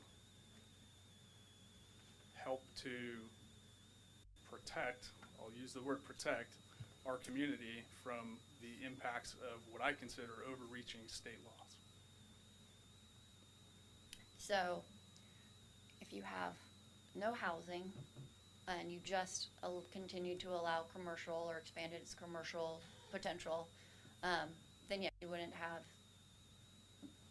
per se, those. I'd have to look specifically at that commercial process, but. Okay. I feel like I've had the microphone for a long time. I'm willing to let anybody else get in here who's interested. Commissioner Dambach. Yeah, I have a couple of follow-up questions to that. I mean, the first question is, even if it's a commercially zoned property, you can still build residential property on that, correct? Unless we specifically state in this zone type that there's no housing allowed in our commercial zone. So if let's say we, just in the same sense that here we've identified it to be a special zone. Right now it is a wine production zone, and it has it's the only one in the city, and it has its specific uses that are allowed. So if you added additional commercial types to that, then, and didn't include residential, our commercial and our mixed-use zones do allow multifamily residential in them and have identified a density. But that doesn't mean that you have to. Okay. And the second question, you know, the public came and I looked at the tables and they've put their preferences down, and in other of our municipal code for other designations of land use, we have these tables that we allow things to be permitted or use permit or not permitted. And I think that that's something that we use, we understand, and seems like a lever that the city can use to really designate, like other land use parcels, what we accept and don't accept. So with the input that we received from the public around that kind of use table, is that one mechanism where we can actually kind of construct what's allowed and not allowed on the parcels? And along that line, there are several small parcels in the 20 acres, correct? And we talked about it. There's some that are more ag and some that have a winery, and there was a request for preservation of that winery, the historic portion. So how do we craft that into a code? You know, there's a table of use, but how do we craft the sub-parcels? Sorry, is your question, is there a way to modify allowable or allowed uses in the existing zone to achieve what we see as the will of the community? Well, that's why, you know, I brought up kind of a site-specific plan, because this is a unique property. It's 20 acres. It has multiple components to it, and we've heard the summary from the public that some areas want to be buffered. We want, you know, we want to have some ag. I saw that there was residential that people were okay with, and certain kinds of commercial. So I think that from my perspective, reading all of that, we do have a framework. And I'm just wondering how we put that framework into this unique parcel by designating different areas. If we can do that as part of this unique code. You know, because what we have here is, like, I'm not sure if someone could bulldoze the Sebastiani building, or they could take that building and make a multi-family unit. That's what I'm not clear about. So are there ways that part of the area would be designated commercial or residential, part would be designated open space? That's what I'm not clear of. What levers we have as the city to help direct that. May I ask a clarifying question of Commissioner? Are you basically asking whether or not it's possible to have multiple land use designations applied to this overall 20 acres rather than a single designation? Is that the question you're asking? I guess my question is, since this is a new designation, are there ways that we can specify, just like we did with Four Corners, are there ways that we can have a specification of what can be in that parcel? Well, no, I understand. As sub-parcels, yeah. No, I understand where that was related to the issue I brought up earlier about, you know, modifying the language of the proposed designation. But I hear underlying your question, the question is, rather than having one designation apply to the 20 acres, can we instead, is there an option to create multiple land use designation within those 20 acres? I guess that's an alternative way to do it, so.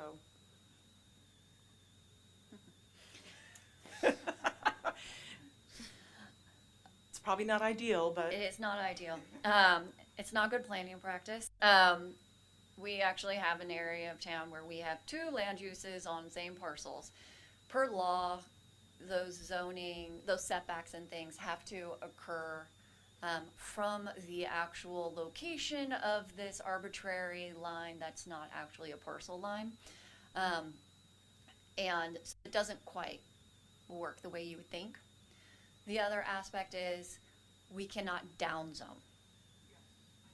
So you can't take away the development rights of these parcels that already have development rights to make them open space. The aspect that is more difficult in the conversation has been because of the variety, I would say, of parcel sizes, shapes, historic uses. The railroad corridor went through here, right? So that's why we have little slivers of parcels. And so there's the idea behind a mixed use and having one is that when somebody comes forward with a subdivision or a new parcel map and reorganizes all the lines or reduces the number of lines, that you have one zone already. When you have two zones, the fun begins, and where those lines are. So that is the reasoning behind applying a broader zone criteria to such a variety of parcels at this point. I, in my head, cannot envision how we would separate the parcels by use type. Commissioner Millers. Therein lies the rub. We live in a community that is exactly what you're talking about, and yet law wants us to create a community where everything's perfect. All one color here, all one color there, and we live in a tapestry. We don't live in the one color there, one color here. And so compatibility is the tapestry, law is the one color. And we're struggling because we have one of the largest parcels aggregated, one of the largest parcels in our community to deal with, and it doesn't feel right to put one thing on it that allows all kinds of things because we don't know what that future is. And so that to me is the real issue on this parcel, or these parcels, I should say, and we should continue to save these parcels even though it's one zone as a wine production zone primarily because that's what was happening on the property at the time and made it conforming. It's difficult because all of those issues that are raised by taking what would normally be a series of small parcels and allowing something to happen on a 20-acre parcel in our community is not the tapestry that we live in.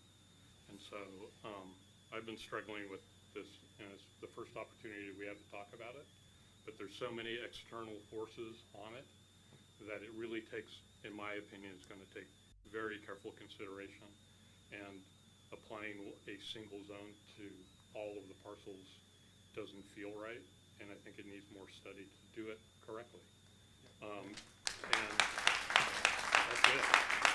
Yeah, and I'd like to add to that. I mean, I'll put it out there. I'm a Strong Towns fan, and I really do think that that infill that we had in the early part of last century, it is more compatible with this town. And if there's a way that we can really roll up our sleeves and figure out how to, I know it's hard, but the current design standards, good planning, may not be good planning. You know, it's just kind of what we've all accepted over the last century. So I want to solve this problem. I want it to be good for this community. One housing, one commercial that's compatible, open space. So I really would love us to be able to do what's practical and what's feasible for this 20 acres of land that we have. And I still would like it to be a very specific kind of zoning. So it seems like we're kind of getting away from questions, which is okay, but I want to start a good round of public comment here. Are there any final, maybe broader questions from the commission of Director Gates before we jump into public comment? Commissioner Millers. So if we left it as wine production and made no change to the parcels, and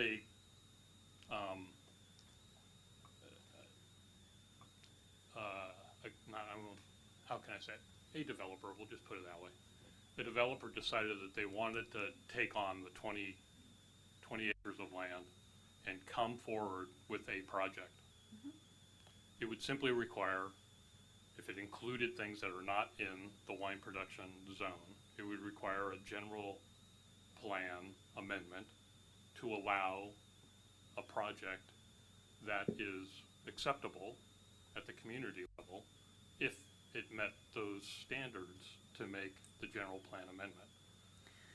So you would probably do a general plan amendment with either the specific plan that you want or a new designation with that zoning. But the evaluation of that project wouldn't be dependent on the zoning, it would be dependent on the application. Correct. And the review. Correct. So as one total project. As one total project. Including subdivision, the whole 9 yards. But the city at that point would not be setting the precedent for the development of the property, and thereby wouldn't be wouldn't have to accept an application if it was non-conforming. Well, it wouldn't be non-conforming because it didn't exist. Well, non-conforming being that it isn't wine production and it doesn't meet the uses of the land that way.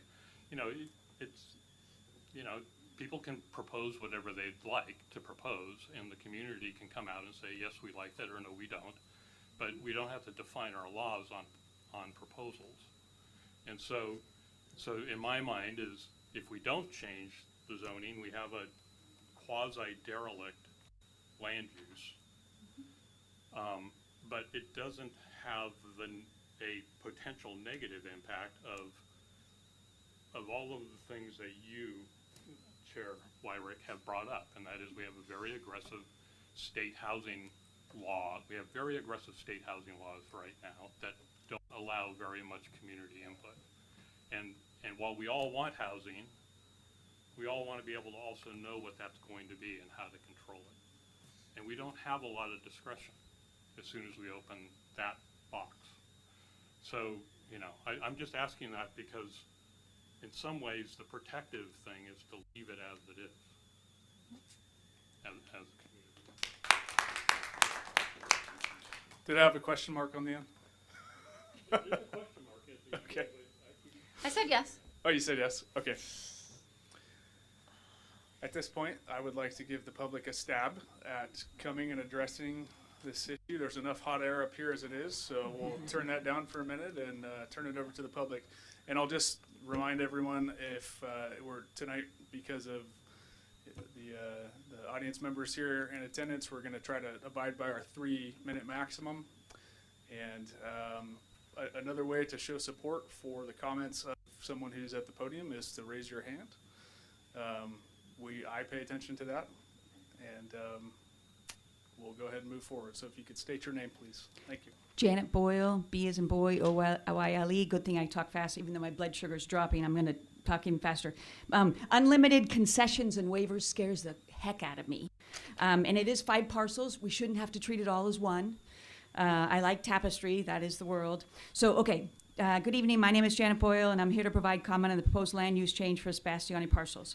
After attending the January 14th public meeting, it is clear that many engaged residents have serious concerns about redesignating this site in total as Sonoma mixed use. The consistent theme was that the designation feels too broad, too undefined for a property with this level of historic significance and community impact. For that reason, I respectfully urge the city to designate the Sebastiani site as a special planning area rather than applying this newly created mixed-use category before any specific project has been proposed. We're getting the cart before the horse. A special planning area would allow the city to evaluate actual site-specific proposals when they are submitted instead of pre-approving a wide range of uses in advance. This is not an unusual request. Across California, sensitive and historic sites are commonly governed through site-specific planning frameworks rather than broad mixed-use designations. My concern is practical. Under current state housing laws, once zoning and land use standards are adopted, cities are often required to approve projects with very limited ability to deny or modify them. We just saw this play out last week in St. Helena. The city attorney explained that once their zoning was changed, the city had to approve the project. In fact, the mayor expressed in quotes, quote, he was deeply disappointed that this project was not really delivering what our community needed. However, he had to approve it. We all know the Sebastiani property is special. A special planning area designation would allow the city to define sub-areas, preserve agricultural and historic elements, establish clear limits, and ensure the development aligns with infrastructure and fire and evacuation realities. Just like what happened last week in St. Helena, once a broad designation is adopted, that prudent management may be lost. There is a broader implication. If this precedent is set here in the city, think about 27 acres at Cherry Block. If we approve this, if the city classifies this land use as a proposal, the county could follow suit. I took the initiative. I met with our supervisor, Hermosia, and she was not able to assure me that such an expansion is unlikely. So think about it, 50 acres in our backyard could be all development. This is a slippery slope. Let's wait till the proposal's presented. I got 22 seconds. Okay, we currently have over 1,200 signatures on petition calling for responsible land use. Responsible land use does not mean no. It means evaluating each proposal carefully, transparently, and on merits when it is actually before us. Therefore, I respectfully request that we designate the Sebastian as a special area planning. Thank you. Ms. Boyle, I'm impressed. 2 seconds to spare. Sir, if you'd come forward, please, and state your name. Thank you. Yeah, hi, I'm John Edelman, and thank you for letting me speak to you tonight. So I'm going to be brief. I've submitted this before, but I want to you in writing, but I'm going to read it to you. So, a case against the proposed mixed-use changes for the Sebastiani property. The proposed general land use plan changes allow mixed-use development on historic Sebastiani properties to represent a fundamental departure from Sonoma's adopted planning principles, community values, and public safety obligations, while exposing taxpayers to unknown and potentially substantial infrastructure costs and insurance-related costs. Framed as an economic solution, the proposal rests as an optimistic assumptions that are unlikely to materialize and would instead produce irreversible harm. Increased wildfire risk, evacuation failures, loss of agricultural land, historic resources, erosion of Sonoma's identity, and the sense of place, retail bleed possibly from the historic core, and a precedent that undermines the integrity of the general land use plan itself, and all goals LU 2, 3, 4, and 5, when you read them. Applying a single mixed-use designation, as we just spoke, and everybody in the room did, with a wide residential density range to Sebastiani properties departs from common California planning practice for historically significant fire-constrained and partially operational sites. Comparable jurisdictions typically rely on site-specific planning, tools to manage sensitive properties, limit residential intensity, and preserve historic and agricultural assets. Blanket zoning approach risks irreversible impacts on a site that functions as a historic winery and agricultural campus. It offers the current owners and potential futures investors a vacant redevelopment opportunity. Do we want to do that is the real question. Critically, the proposal ignores viable and safer alternatives already available to this city, including vacant parcels along established commercial corridors and the adaptive reuse or repurposing of outdated commercial buildings for residential and mixed residential uses. It also fails to account for the likely bleeding of the retail and visitor-serving uses away from the Plaza, Broadway, and existing commercial districts, weakening Sonoma's historic commercial core. The treatise sort of consolidates the principal arguments raised by citizens, experts, and community stakeholders and sets forth a clear alternative path. So that's what I would say is a clear alternative path to recognizing development, preservation, transparency, and adherence of the adopted plan that you already have. Risks of a profit extraction by out-of-area development interests is a real reason. The permanent loss of historic buildings, the agricultural land loss, and the Sonoma way of life. So I urge you to reconsider this blanket mixed-use plan and let a developer come forward with a plan that's acceptable for the community and propose it here in front of you all. Thank you for your time. Thank you, Mr. Edelman. I appreciate your comments. Sir. Good evening. My name is Marty Bennett, B-E-N-N-E-T-T. I'm a longtime consultant for the Hotel Workers Union, Unite Here Local 2. I've lived in the city for more than 30 years. I urge that the general plan draft land use element conditionally permit any new hotels, and that you require a study demonstrating that the hotel would not increase the demand for affordable housing. Hotels can increase demand for affordable housing because they often pay workers low wages, few benefits, and these are not sufficient to live in the valley. In 2025, the California Employment Development Department reported that entry-level Sonoma County hotel housekeepers earn $18.32 an hour and an annual income of about $38,000.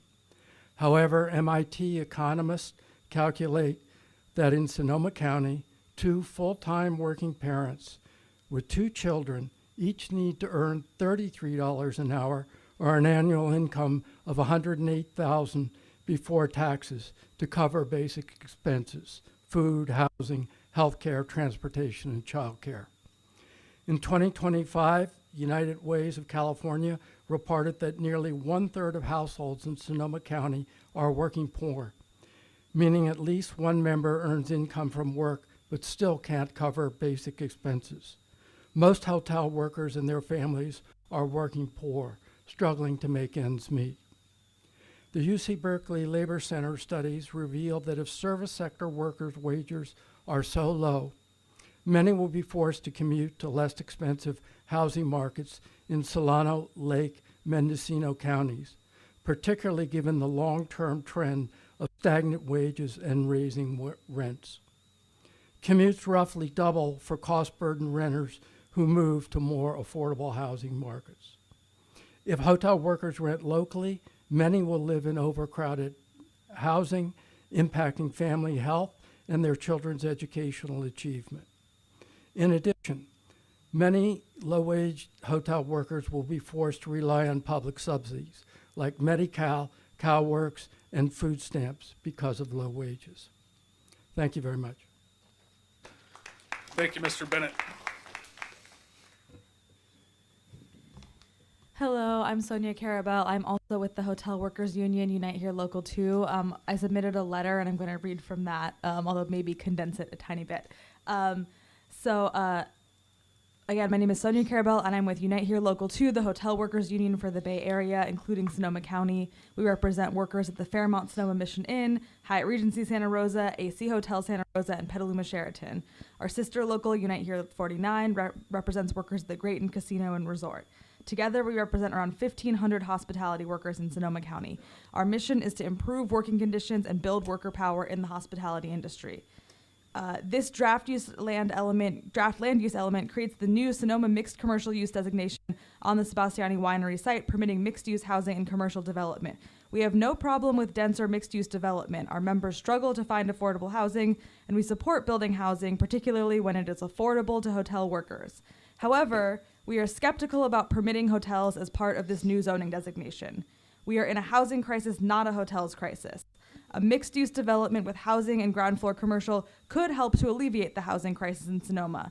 However, a hotel could make the problem worse if it creates low-wage jobs without creating enough affordable housing to offset demand. Hotel jobs in the Sonoma Valley usually pay low wages, which means workers generally cannot afford decent housing nearby. Sonoma's economy is already very tourism-focused, and this has led to extreme inequality. We don't need more bad tourism jobs. We need more housing for workers. The draft land use element says of the Sonoma mixed-use commercial designation, allowed uses may include wine production, agricultural uses, hotels, and other visitor-serving uses. We suggest that hotels, if they are permitted at all, be conditionally permitted so that the specific impacts of the hotel on the local economy can be evaluated. If they are simply permitted by right, there will be no opportunity for the public and local officials to weigh in other than potentially on the design of the hotel.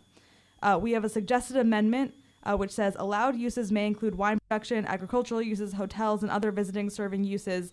With the addition, hotels will be a conditionally permitted use with a required study that demonstrates that the hotel would not increase overall demand for affordable housing in Sonoma. Thank you. Thank you very much.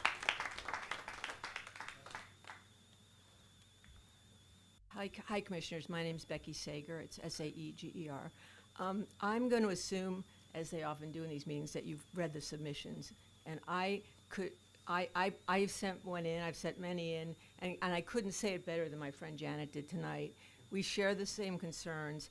I want to make one small point, maybe not so small, before I say what I came up here to say, and that is I'm looking at the land use map before and after from the current general plan to the proposed, and there are two sections of the Sebastiani property that are agricultural. It's not all wine production. So there are two land uses there now, as far as I understand. Three. Yeah, there's one tiny commercial, right? Mixed use. So we do have existing, and to your point, if we left it, we do have agriculture and wine production. And the one thing I've heard so consistently from everyone who gives feedback is keep the green space green. But what I really want to say tonight is thank you. This is the first time in this whole excruciating process that I've felt like we've been heard, and that we share concerns that are real and based on common sense and reasonable and critical to this community that we all love. And that's why we're here. We're not here because we don't want housing for people. We're here because you think about the last 5 or 6 years in this town and in this country, you can't predict what's going to happen in 5 years from now, right? You can't predict that somebody might not come in here and say, I want to take advantage of the bonus density laws and build 1,000 housing units there. And then what do we do when we have a fire? We're already sleeping with our go bags, folks. We've seen the studies. We don't need the studies. This is basic common sense. So I am getting all worked up here, not because I disagree with you, but because I love the conversation that's happening. I appreciate it. As someone who cares deeply about this, along with my neighbors, please continue to listen to your constituents. We've got 1,270 people so far signing a petition for responsible land use. Read it. It's what we keep saying. Read SaveSonoma.org. We are not against development. We just want it to make sense. And we want it to keep this town as wonderful as it is. So thank you for listening to us, and let's keep this dialogue going, because we've got to come to a solution that works for Sonoma. Thank you. Thank you.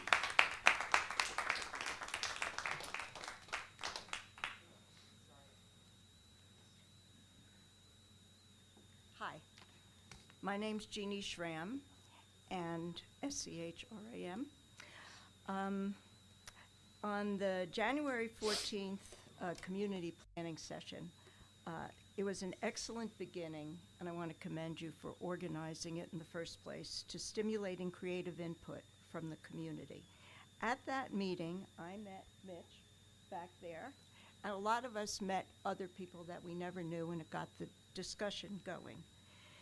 The land use designation determines what the proposals are in the first place, so I'm thrilled that we're having this conversation today, and that you are, as the lady just, as Ms. Sager just said, listening to us.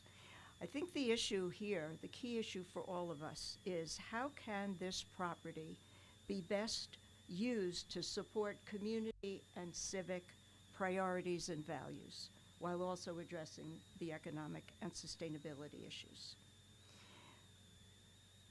Mitch and I worked together with a couple of other people, and we handed in a submission late today. A submission of ideas, because anybody can't write a plan, especially inexperienced people, in 40 minutes. So we got together, we got some ideas, and our priorities that underpin these ideas were evacuation safety, density, vehicle and foot traffic, maintaining the physical, functional, and aesthetic integrity, transparent, visionary, and participative decision-making process, and recognition that Sebastiani Winery property, though unique in size for the city of Sonoma, will set a precedent for how other agricultural properties in Sonoma County will be considered in the future. And that's a very important thing for all of you here to keep in mind. The property is bordered by county residents, and some of the things that I'd like to point out in the evacuation report, 3 of the 7 reports that dangerous areas, 3 of those 7 border this property. There is we want to support, if there's any housing, senior housing. 1/3 of our population is seniors. That is expected to grow, according to county statistics, countywide, 26% from that number by 2030.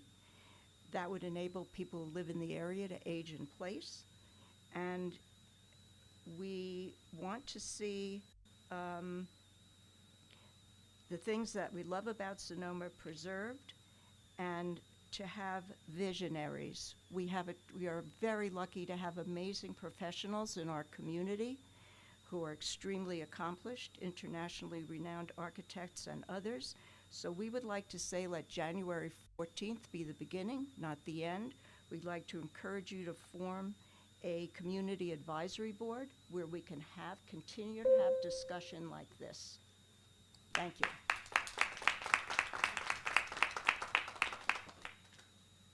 My name's David Dixon, D-I-X-O-N. I actually live in the county on Lovell Valley Road. And I was looking at the agenda tonight, and I saw a memorandum from Jennifer Gates about 577 and 511 Lovell Valley Road, which they wish to have a land use change to allow them to develop housing there. I'm a big believer also of I don't know if it's going to be housing, I guess, but change the land use from ag to something else. And I know that we have what we call downgrading, where you don't take a commercial or residential area and downgrade it to rec space or agriculture. Is there a possibility that the city can look at the same rule of not downgrading ag to make a mixed use residential use or commercial use, because you're losing all the ag? This is what this place is about. You can really make a difference if you think about it. I don't know if 577 711 Noble Valley Road is related at all to the Sebastiani project or not. So, thank you. Thank you very much.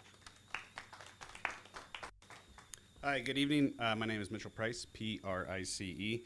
A lot's been said tonight, but I wrote this out earlier, so I'll just go from my script. Good evening, commissioners. My name is Mitchell Price. I am an architectural designer and a lifelong Sonoma resident. I've spent the last several weeks studying this site carefully, not just as a development opportunity, but as a civic responsibility and for the next generation of Sonoma residents. The Sebastiani property sits within an established residential fabric with limited evacuation routes and circulation capacity. That physical reality should guide our land use decisions. The question before us is not whether this site should evolve, it's how. It's a fire-constrained residential context. We should be deliberate about introducing higher intensity, destination-oriented uses that increase peak traffic and emergency complexity. This is also an opportunity for the city to think more broadly about economic resilience. A balanced revenue base, one that includes community serving and locally rooted uses, can strengthen Sonoma over time. This 20-acre site is one of the last large centrally located properties within the city. That makes it rare. Rare sites deserve long-term thinking. This property could this property could support lower intensity uses that strengthen residents first and generate steady daytime activity without overwhelming the neighborhood. This approach allows us to reuse, would allow us to reuse and thoughtfully adapt the existing structures to the greatest extent possible. We have an opportunity to demonstrate that economic vitality and stewardship are not opposites. The physical character of Sonoma, its walkability, its historic fabric, its human scale, was created by restraint. I encourage you to approach this property not as a blank slate, but as one act of stewardship for the next 50 years of Sonoma. Thank you very much. Thank you. Ms. Cornwall. Good evening, Caitlin Cornwall, Sonoma Ecology Center. I am not sure if this is the right time to make this comment, but other people are making comments about things that are not exactly their Sebastiani properties. So just wanted to make a comment about 577 Level Valley Road. There have been a lot of public money spent over the last 10 years or so looking for places upstream of the city of Sonoma for water during storms to spread out and reduce flood risk in the city, and also to recharge groundwater. And Sonoma Water and the Ecology Center, with various sources of public money, have looked pretty hard in the Nathanson Creek watershed for opportunities to let water spread out in the winter. It was very, very hard to find places where that's possible, and the highest priority location for allowing that to happen is that property. And so I think before the city decides to change its land use designation, there should be some thought given to whether there are parts of that parcel that should be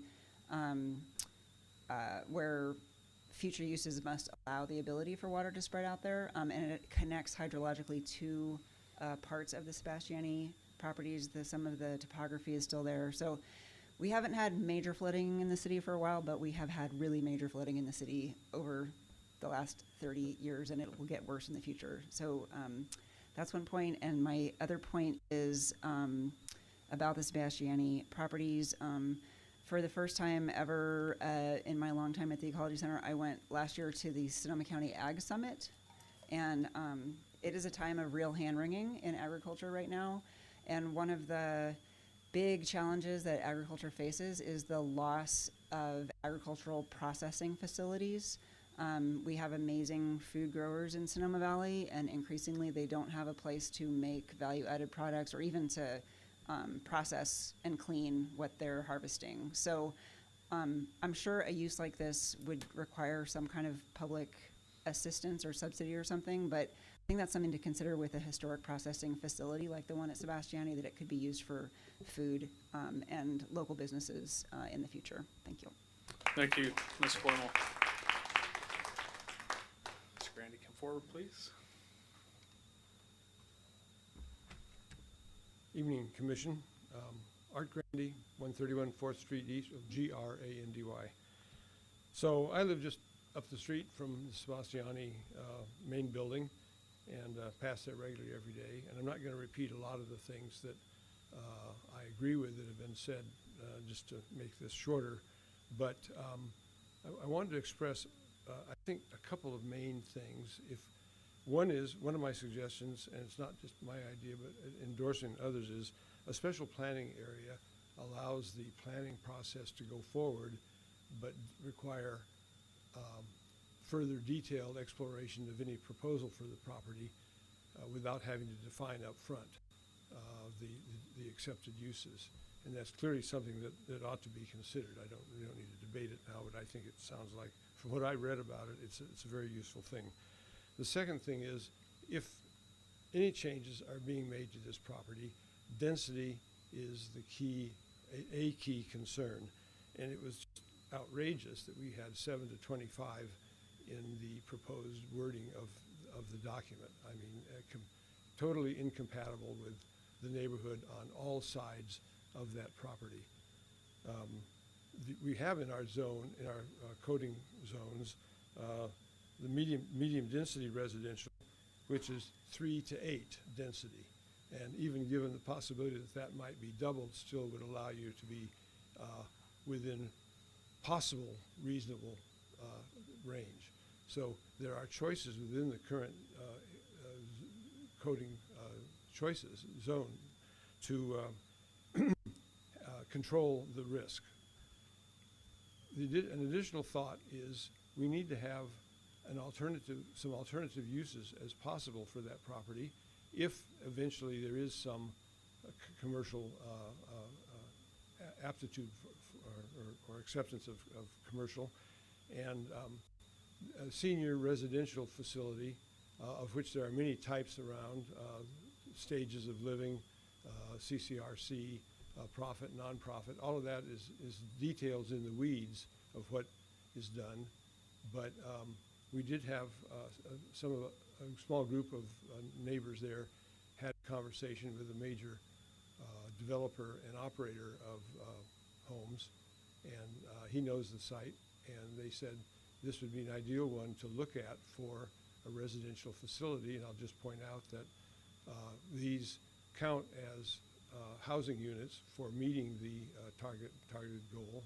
And in addition, people who are residents in a community like that are members of a community. They will, certainly the independent living ones will be able to be customers in town and join the community.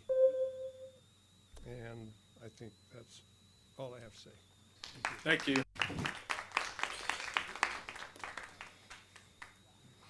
All right, JJ Abedili, and I think it may be helpful to have the description on the screen, because it's like that's what we're talking about. But I want to echo, I do also appreciate, it seems like some like conversations that haven't been able to be had in public forum are being had, so I appreciate that. I also appreciate Commissioner Willer's consternation about the process of like trying to put together a single definition on what is actually 17 parcels, not 5, that have 3 different zoning designations currently. I've kind of struggled with the same thing. I'd love to learn more about the specific plan process. I think the reason to have the conversation today, and the reason that this general plan process, which is now almost 2 years underway, is it's an opportunity for the community to send a signal out on what it wants. And let's also be clear that that the description here is not talking about what is desired. Like, it's not really talking about you know, what should be done there or can't. It's what you said this best. What is the community willing to accept or not accept? it's not a pre-approval of any kind. It's quite the opposite. It's an opening of a door that says, bring a project that can fit to meeting our goals in the general plan, which are stated as housing, economic development, and maintaining community character, and do it in a way that then, this is the idea that I've had, I think, to maybe address Commissioner Willer's concern that I shared as well, which is use the development code to get specific about the restrictions. Nobody wants to tear up the vineyards that exist there. Nobody wants to remove the green space that exists there. So use the development code to put the restrictions. We have actually a really great opportunity because I will call it heritage mixed use because I think it's much better because it also reminds us of how long it's been there and how important it is. But we have the opportunity to create specific restrictions, constraints in the development code that will be specific to Sebastiani, and it won't apply anywhere else because it's the only place in town that has this zoning designation. So I would really urge us to keep the door open, send the signal that these parcels have a role to play in the asset base of the future of Sonoma, a very important role, one that is probably uniquely positioned to provide, unlike any other, and let the development code guide the constraints that I think we all want to place on it regarding protecting certain aspects of it, maintaining residential feel in certain places. All of those things can be done in the development code and should be done in the development code. And I agree with most of everything I've heard regarding the challenges with density bonus law and having too high of a zoning standard, too high of a zone, density range, particularly on the upper end. And I've looked at that site, and when you break it into parcels, you look at keeping the vineyards on the west side. 5 acres is pretty much what you're left with on the west side, and that's a lot of 15 units per acre is plenty of units over there. You couldn't fit much more on there anyway. Thank you. Thank you very much. Hi, you guys. My name is Bill Couturier, Couturie. I live on Las Casitas with my wife, Ipu, and we're right next to the place that we're talking about. And they are thinking of putting a whole bunch of townhouses right in our backyard. We're not happy about that. Maybe that'll change because I know nothing is written in concrete, but just the idea of having 50 townhouses right behind Las Casitas would not be in keeping with GLU 2, let's say. But my other thing here is people are thinking, well, is it a hotel? Is it a bunch of condos? I think there's a place here we could think a little bit out of the box. And it seems to me everybody that I think is here is worried about their house burning down. They're worried about being able to afford insurance because it's going up thousands of dollars every year and it's not sustainable. There's a bunch of water out there in this property. There's a giant well. There's a problem with too much water coming in, right? I was up in Portland for a while.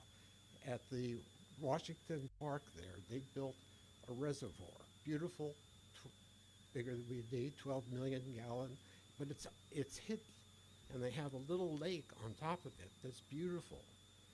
And it's this charming place that people can walk around, dogs play. We could have something like that built and have a little place off the side of it where there's like drones that carry water and could fight fires. And this could be a central place where it would be both recreational. Oh, I'm not. Oh, I'm not. You have a minute left. You're good. Okay. I'm just saying we could save Sonoma, create a beautiful recreational place, and lower our insurance costs because we're in a high fire zone, right? So good things could happen. It doesn't all have to be about housing, and there's plenty of places to build houses. Thank you very much.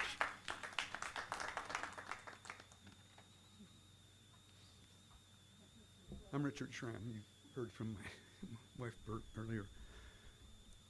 I think if you think about what this town is, it becomes to me to be very vivid that this is an opportunity for people that live here that might want to stay here in their oldest ages.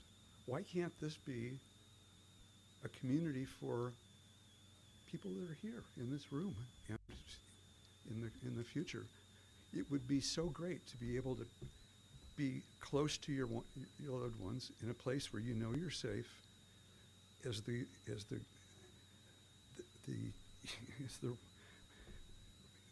get older.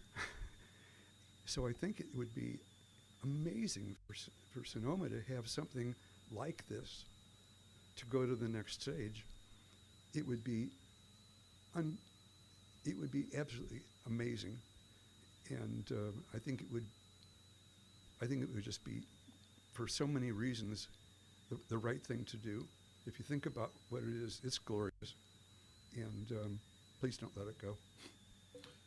Thank you very much. Okay.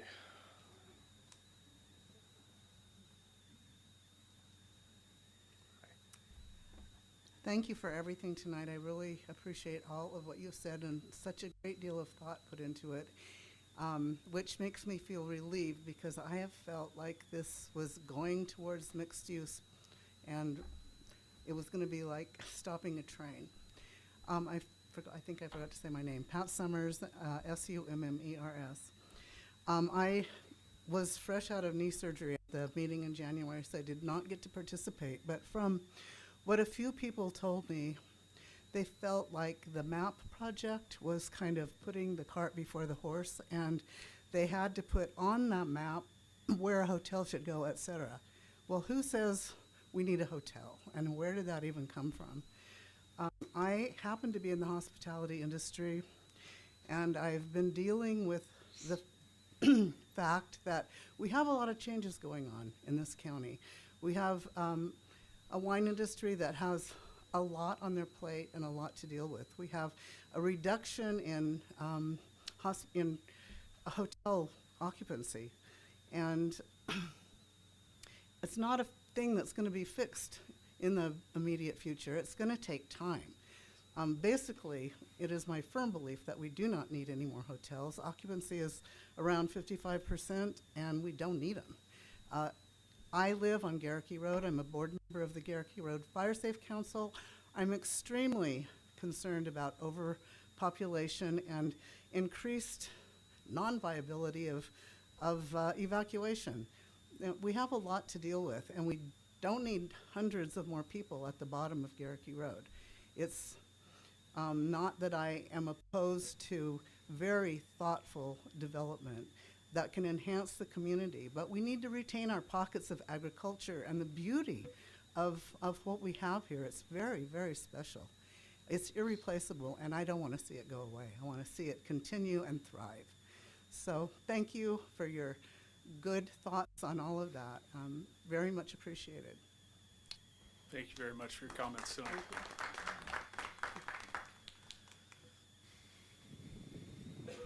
Thanks to everyone and for all of your questions and insights from the commission and everyone who has already spoken. My name is Ray Schick. I live on East Napa Street with my wife, Diane. And I think what was very interesting actually about your question, Commissioner O'Neill, is the idea of possibly stepping back and thinking a little bit about the process differently. Because fundamentally, the notion of a land use plan is about setting the direction, the vision of the community that we're planning for. And that's not simply a physical vision. It's the vision of what the economy should be. It's the vision of what the businesses should be here. It's the vision of how do we place properties in a way that it actually accentuates the current businesses and has plans for where new businesses and where new housing goes. But fundamentally, it's about defining the experience of the future of Sonoma. And I think there's an important conversation around that because Sonoma is a destination about experience. It's a destination for all of us moving here because of the experience of Sonoma. And this parcel has such a significant impact on the community in many ways. It was mentioned about the retail bleed, but you know, if we flip the plan and say, no, let's think about this more holistically in the overall plan of the city, not as an isolated piece of property kind of at the edge of the city now. How do we really reinforce retail behavior in the downtown? What about putting more hotels downtown to drive the economy of the square, which is struggling at times, and the businesses are struggling there? So to me, I think there's some steps that would be valuable in the process that maybe have happened and we may not have seen them already, which is a true economic analysis of the potential uses of this property and their impact on the city, an analysis of the demographics of the city and where the city is going in terms of the population, in terms of age, in terms of economic strata, so that we're planning for the overall experience of the city and not just looking at this as a use plan, but a plan that really defines where we believe the city should go overall as an integrated component of the city, not as a separated parcel from the city. So everything from a historic analysis and economic analysis, to a certain degree the environmental analysis, it feels to me that those should be part of this conversation, understanding that in typical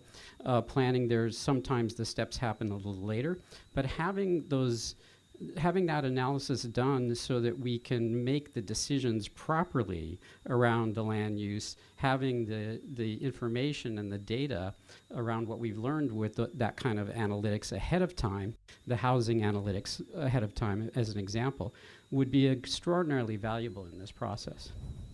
Thank you. Thank you very much.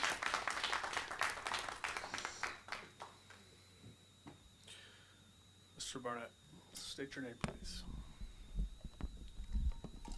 Chair WIRICK, members of the commission, Kelso Barnett. I have a few thoughts here, so I'm going to go through them as quickly as possible. This is obviously a very important discussion. I think we would all agree Sonoma's #1 goal throughout this general plan process is to preserve community character and authenticity, and that means historic significance, our quality of life. This is also people, making sure that Sonoma continues to be, or continues to be what it used to be, a full spectrum community, and that means all different people, all different ages. It also means securing our economic future. That means considering new sources of revenue, and also housing. Housing is an economic issue as well. And it also is preserving as much local control as possible in an era of new state housing laws. And so there are smart strategies to make sure all of the above happen, but some modifications need to be made in this general plan proposal and draft going forward. First, I want to talk about the Sonoma mixed use plan. If we are updating the land use, if we are updating our general plan for the next 25 years, I really think now is the time to discuss this area and honestly take the time to get it right. I mean, don't decide tonight, don't decide next month. Take as much time as you need to get this right. But in my view, status quo is not the option. I think that would be irresponsible. I think that would be a failure of your fiduciary duty and the City Council's fiduciary duty. Commissioner Willer's proposal, to accept applications as they come in and do a general plan amendment is not a bad idea. The reality is, through that process, once the land is rezoned, that plan could change and those new state housing laws could apply anyway. Special planning areas are good ideas as well, but state density bonus law, all the new state laws apply to special planning use areas as well. And so I think a hotel use should be considered. Of all the hotels that have been considered over the last since 1999, I think this is actually the most natural place for one, instead of right on the plaza or on our public lands over the hill. When it comes to housing, that has been the #1 priority of the Sonoma Council for the last 10 years, and I think it would be a little contradictory or hypocritical not to consider housing for these properties. That said, neighbor concerns, all of our concerns about the new state housing laws are real. And that's why I think the current proposed densities are way too high, not just in the Sonoma mixed use zone, but every zone throughout Sonoma, because state density bonus law allows you not to just get 50%, but through AB 1287, you can do a stackable density bonus and you can double the maximum density. And when you double the maximum density, you often require the waivers and concessions needed from the development code. And so in my view, we should be lowering all of the densities. And besides, we've had maximum density of 20 units an acre over the last 25 years in Sonoma, and no project has been built. I don't think economics justify those higher densities in Sonoma. I think, you know, they sound good often, but they oftentimes don't come to fruition for a variety of reasons, and the economics don't just pencil. And so I think there are, if I can just have a few seconds, Chair WIRICK. 20 more seconds, sir. All right, I have 3 solutions. We have to lower the minimum and maximum densities, not just here, but throughout the city. And another potential solution is the historic district. I think the Sebastiani Historic District along First Street East should be expanded to include the entire property. A lot of the new state housing laws do not apply to sites that have historic structures or historic districts on them. And while the density bonus still does, it is much easier for the city and Jennifer over there to deny waivers or concessions by making a finding that impairs the character of a historic district. So I think now is the time to do this, but there are solutions that we haven't been discussing that I think would make everyone happy with this process. Thank you. Thank you.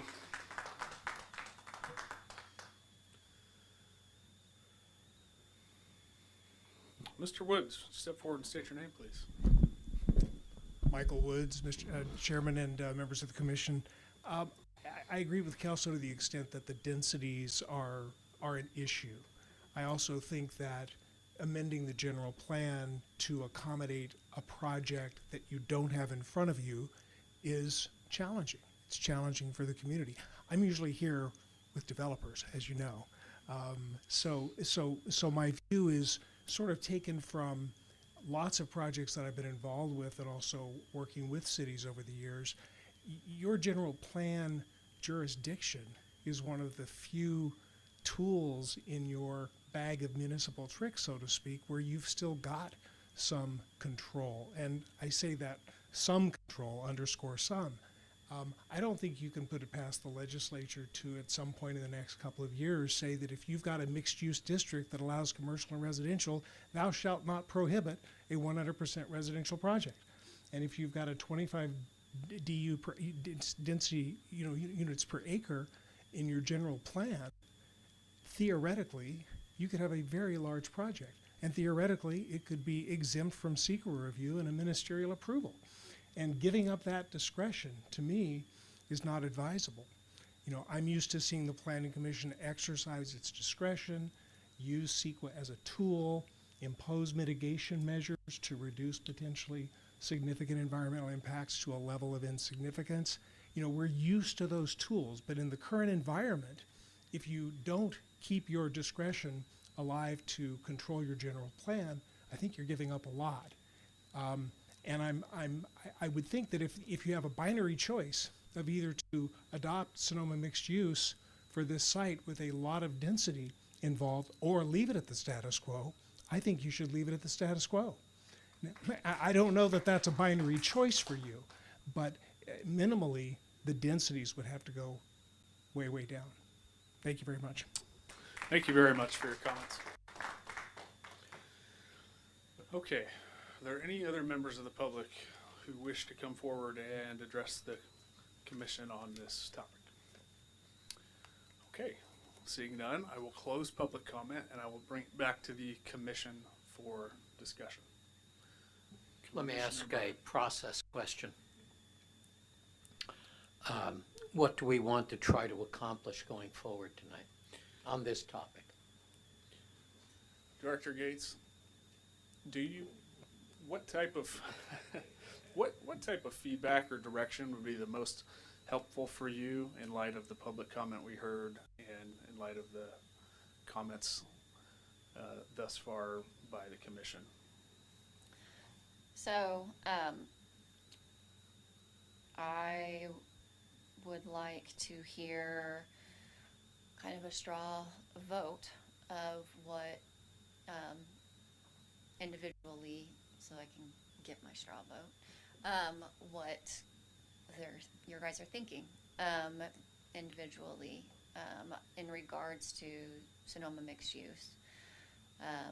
And then I can present that to City Council. So the straw vote suggests that it is a binary choice.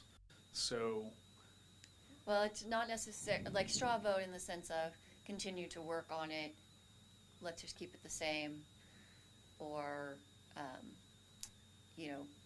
we've had some small edits being proposed. So it's just going to depend on kind of where you're saying. And when I say straw, that's me going, okay, that's pause, you know, from this individual, pause, or no, I won't continue to work on it. It's still a goal on this general plan.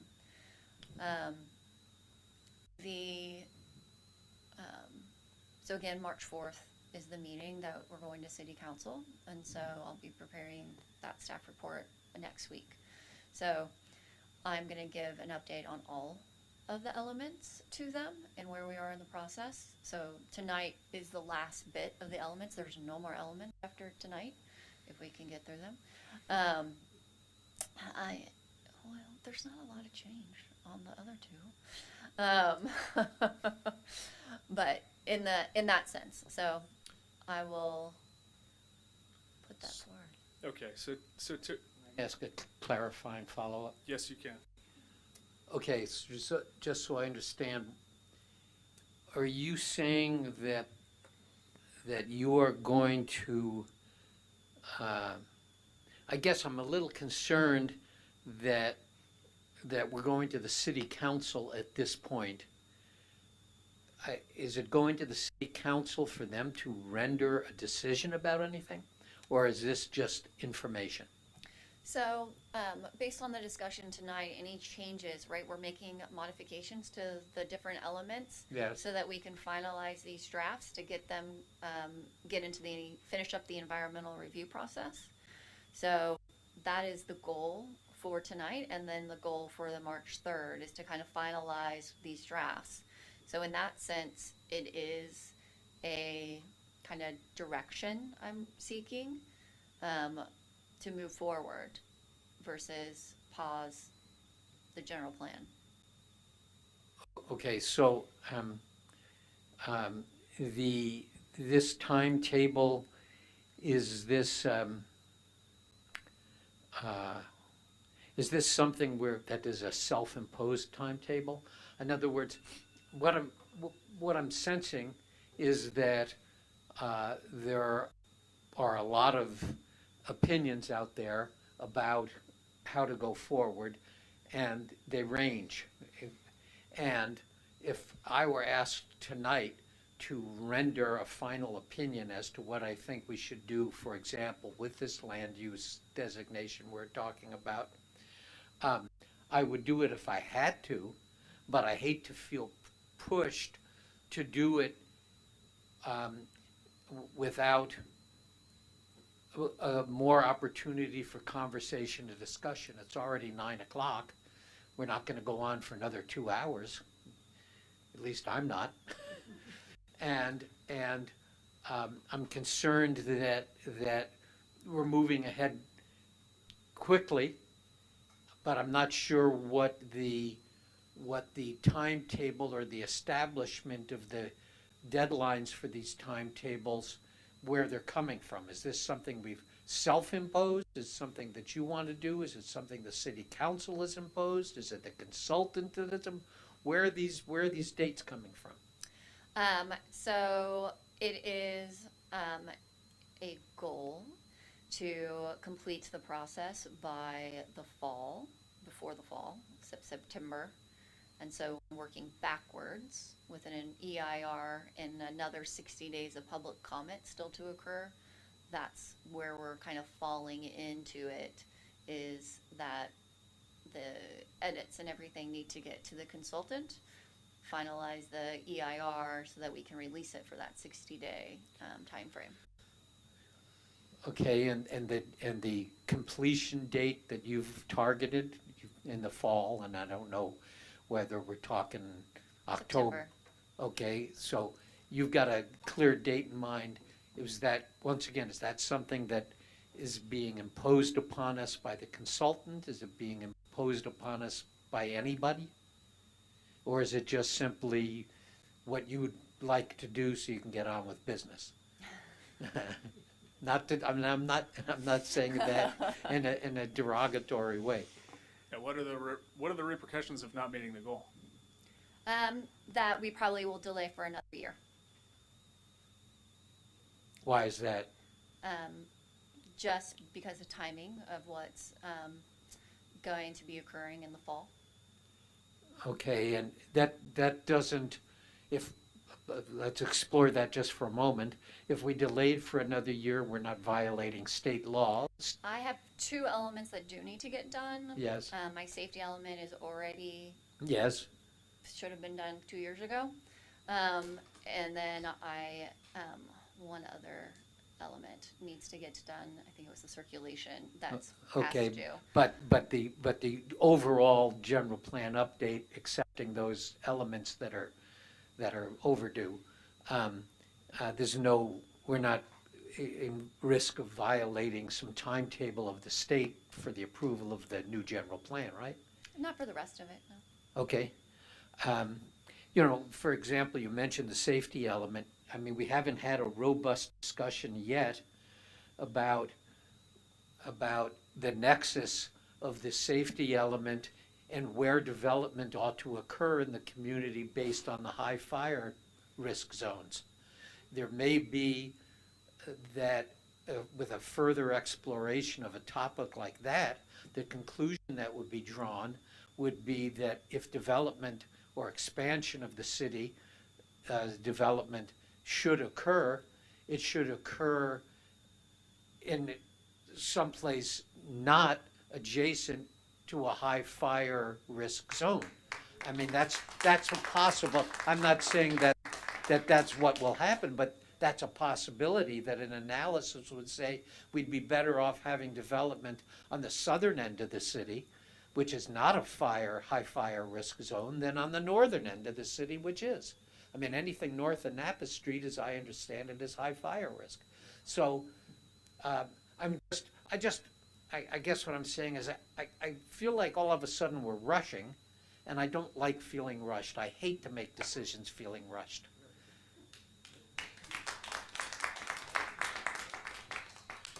So I think in the straw poll, you know where Larry stands.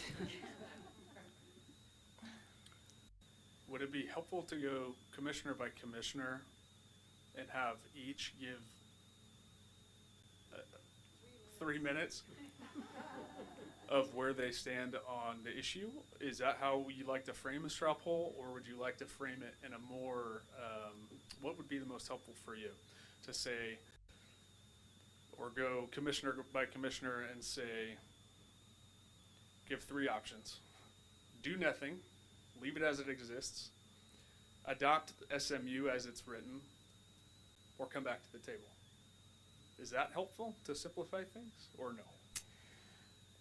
I'd rather have more general conversation around it than making it so strict, because I don't think that's really quite as applicable. I think I already have a general idea of where some people sit in that, and I can state to you all what I hear after you say it, and then you can nod, shake, disagree.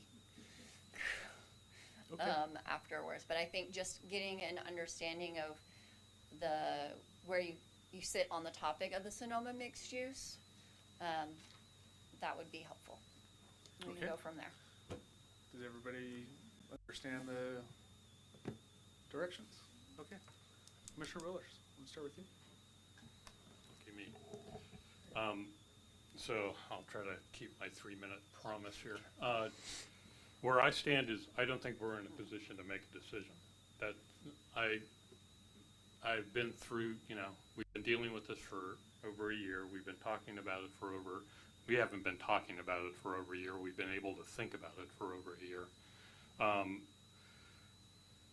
There are too many external influences on this general area to responsibly make a decision without more information.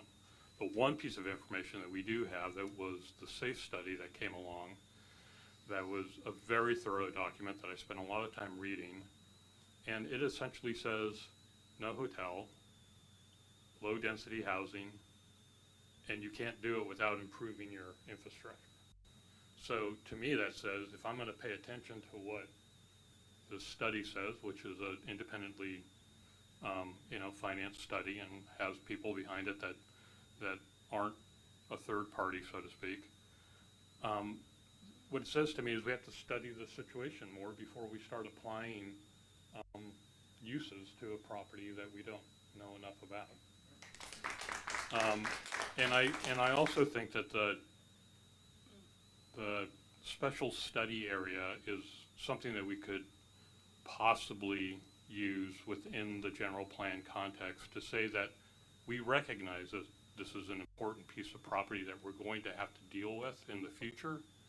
And what we need to do it as a community via the typical process of implementation measure. We have to do this within a certain period of time to meet the goals of our general plan and give ourselves the time to do it and agree that we're going to do it so that it meets the goals of the 45 general plan. So my personal opinion is we either leave the zoning as it is and let projects come forward, or we take the tact of introducing this as a special plan area and doing the studies in the future so that we can make a reasonable decision. Okay. Commissioner Barnett. Well, I've already said that I feel rushed, and I don't like feeling rushed. And so if that implies that we just leave things as they are for now, I guess that's where I would have to lean. That I wouldn't feel prepared tonight to highly define how we're going to use these parcels because I don't feel we've had a robust enough examination or discussion. This is really the first time we've had back and forth or the opportunity to respond to the concerns of the residents. And I will characterize myself, as I always have in any public capacity, as resident-centric. I believe that all decisions that the city makes have to be considered in light of what does the community want. And it's only through forums like this and opportunities like this that you can get a sense of it, unless you put something on the ballot and have a vote. I've done that too. I would support Commissioner Willer's point of view in terms of the potential of looking at a special plan or leaving it alone for now. And with all due respect to Jennifer and her goals and your timetable and the pressures you feel in the job you've got, I hate making decisions and going with recommendations to the City Council prematurely. Thank you. Commissioner Nugent. I don't need 3 minutes. I feel strongly that I'm not, after tonight's discussion, which is really the first discussion that we've had at this capacity of a commission, I'm not personally informed enough and would welcome further discussion. It would be irresponsible for me to weigh in further until we had an opportunity for further discussion. And I would want that further discussion for my own edification so that I can make a responsible decision on this. Great, thank you. Commissioner Woodburn? Yes, thank you. I actually agree with all the comments that have been expressed by my colleagues. I came into this tonight not comfortable with a Sonoma mixed-use designation, but I was unclear of some of the options. I think Commissioner Willer's recommendation for status quo is intriguing. I think there are still some inherent risks to that I want to examine further. I appreciate the public's recommendation for, an SRA, but I also think there are inherent risks associated with that. As some of you know, I'm very involved in state policy. I am not responsible for the land use policies and the housing policies that have been implemented at the state level, but I do watch them carefully. And so I'm trying to balance the risks of some of these recommendations because I think that's important. And I'm equally intrigued by some of the other comments that were made about a historic overlay, maybe further examination of our density designations. I'm not trying to open up a whole can of worms here, but those are intriguing proposals, and so I don't feel terribly informed enough to make a recommendation to the council. And I also really want to express my appreciation to the public. We have heard you. I did read those comments, by the way. There were a few in the hundreds of letters we received that were not reading them, and I can assure you that all of us here are. And we've taken this very seriously, but we also have a job, and sometimes maintaining poker face is important, but we hear you and we value your opinions, and I think we want to make the most informed decision that guides the future of this community, and I do support a diverse community. So I think this general plan update is extremely important, and we need more time. Thank you. Commissioner Dambach. So I too am not comfortable moving forward with just an overlay of the Sonoma mixed use. And what I agree. I've been really thinking about this a lot. I've heard from a lot of folks, and I really appreciate the comments. And I think what I've heard tonight were also a lot of new ideas around this idea of maintaining control, the idea of being creative about this. And I personally would like us to move forward and try to incorporate some of the things that we heard today as a way to refocus the ability for us to maintain control, while at the same time not keeping the status quo. Because do we want the status quo for another 20 years? I mean, I don't think so. But I do think there's an opportunity for us to create a plan, and I'm a fan of specific area plans, that would allow us as a city to direct what we want and not be passive about it. If there's a way, for instance, that we can have a specific area plan and also bring in an historic overlay to maintain control, I mean, I'd like to think about those kinds of ideas for us to be able to direct where we want to go and have some control over it. So I too would like to incorporate some of the things that we've heard and refocus what's possible with regard to not only the development code, but also the general plan and the land reuse. Thank you. Commissioner O'Neill. Okay, I'm going to set my 3-minute timer. I have to agree with everyone here. One of my first concerns was I felt like we were jamming things when we really didn't understand the project that was coming before us. Hotels are not that in demand right now. They're hard to finance. If anybody was really excited about building a hotel, I know Darius Anderson is still trying to secure financing for his hotel. The fact that this is a very high fire zone makes insurability a really important issue, and for housing, that's such an important issue. I think it needs to be understood very well before any housing can be built there. I think as we have any projects come before us, we'll have CEQA that we have to go through. A lot of the CEQA process we can't do until we have a project, but I think the HRE is one we could.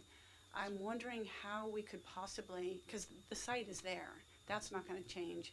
I'm wondering if there's a way that we can actually get a historic resource evaluation for the site so that any developer coming forward knows precisely what they're dealing with, what's historic there, what isn't historic, what do we wish to save, what do we not need to save. And I know that's not typically done. We always do the HRE after the project comes to us, but I'd like to see that as a possibility. I agree that with Commissioner Dambach, we wouldn't really want the status quo. If Sebastiani came to us right now and said, I want to put in wine production in this neighborhood, we'd all go, heck no. And if you ask August Sebastiani about when he was a little kid and they had grapes coming in at harvest time, and he was the kid who had to go around and tell all the neighbors, trucks are coming through. And the neighbors weren't very happy. So no, we don't want status quo. That's definitely not what we want there. But I think we do have an asset there that is a treasure, but not the entire thing. I think parts of it are a treasure, and parts of it we really want to maintain and we want to keep as part of our heritage.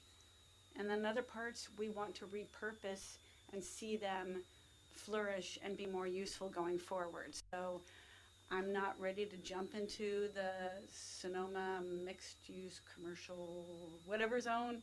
I don't feel comfortable with that. I think this is too big of a test case for us to have a new designation on that. Makes me nervous because I personally don't feel smart enough to look at all the ways that somebody could take advantage of that. So my biggest ask is, what can we do about potentially getting some kind of HRE as we go through this process, and having a community task force, as was suggested, that we could actually take this as a task force, continue to work on this, not wait till the next general plan, but continue to work on this, knowing that we want to get this incorporated and get it taken care of very quickly. My 3 minutes went up, sorry. Thank you. I will join wholeheartedly in what my colleagues up here on the dais have to say. I come from a position of wanting to preserve the last remaining levers of local control that we have. And in this case, what's represented by the proposed Sonoma mixed-use zone, I think cedes too much, could cede too much local control to a level, to an extent that I'm uncomfortable with. I would like to see more incremental, gradual steps taken to marshal the evolution of this extremely special and historic place that contributes so much to the sense of place of Sonoma. It's just too important to rush. I'd be interested to hearing more about a site-specific plan. I'd be really interested in hearing about specific projects. I think that this conversation has to continue. I'm not anti-housing. I'm not anti-development. In fact, I'm pro both. But I'm pro responsible development. And in an environment, a legislative environment where the inclusion of housing where there wasn't formerly housing, it opens up the floodgates to potential disaster, in my opinion. That said, if there's a decision or a recommendation that has to be made tonight, mine would be to abandon the concept of Sonoma mixed use and to stay with what we have and to explore options in the next 5 or 10 years going forward. Maybe even curtailing what exists in the wine production zone to allow additional uses. Light retail, wine adjacent uses, maybe even a boutique hotel. I have no problem with that if it's done well. But opening the floodgates, which I think the language in the Sonoma mixed use zone as proposed effectively does, I'm uncomfortable with it. Those are my thoughts.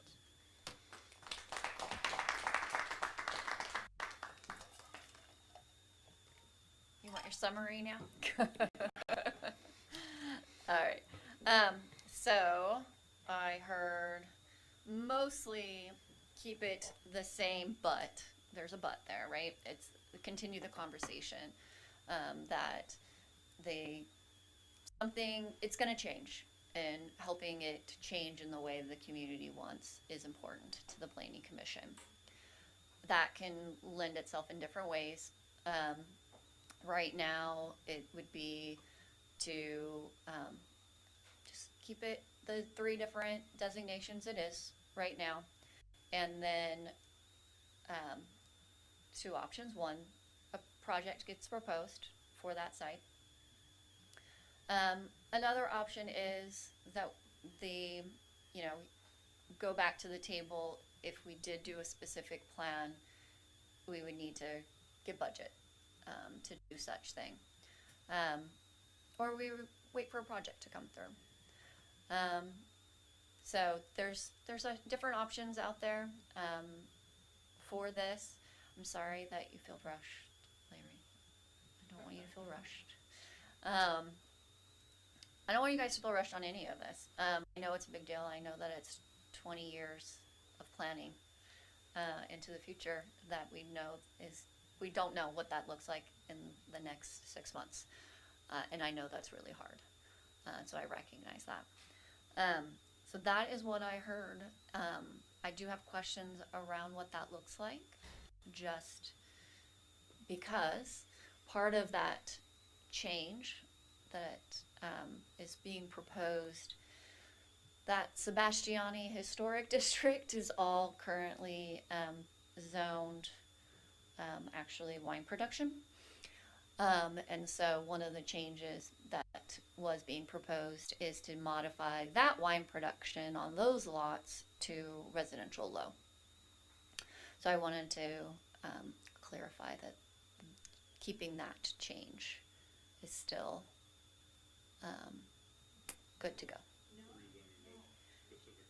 Just those specific homes, those little single residential homes. On Spain. The Sebastiani cottages? Yeah. The little cottages. It's the residential historic district. So those would be these little yellow ones right there. I'm sorry, what was it?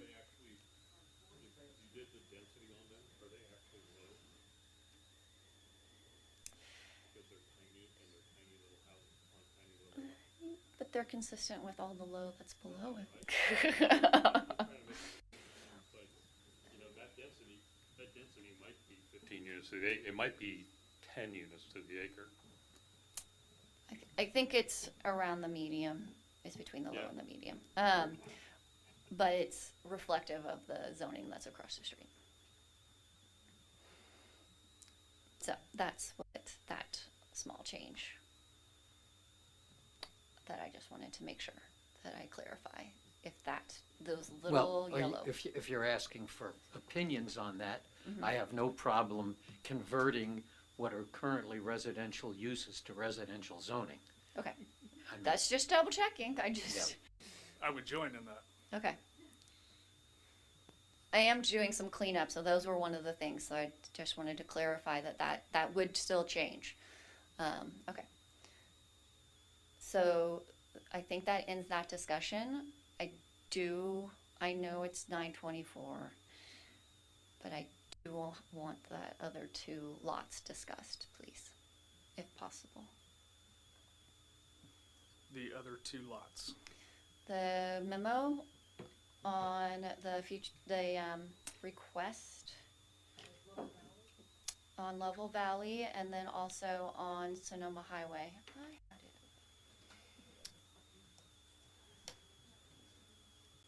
So are we complete with this session? Yes. Okay.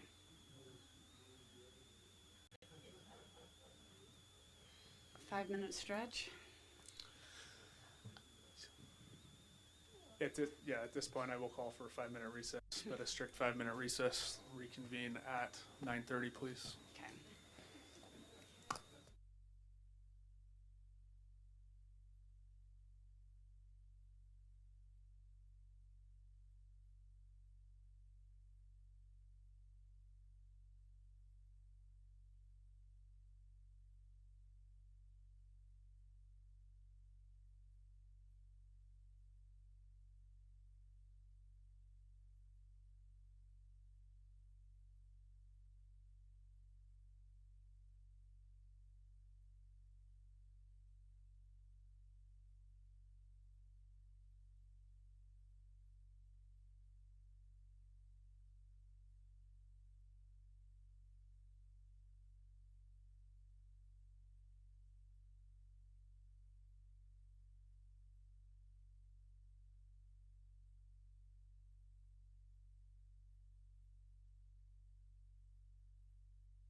to reconvene. It is about 30 seconds past my strict 5-minute stretch break.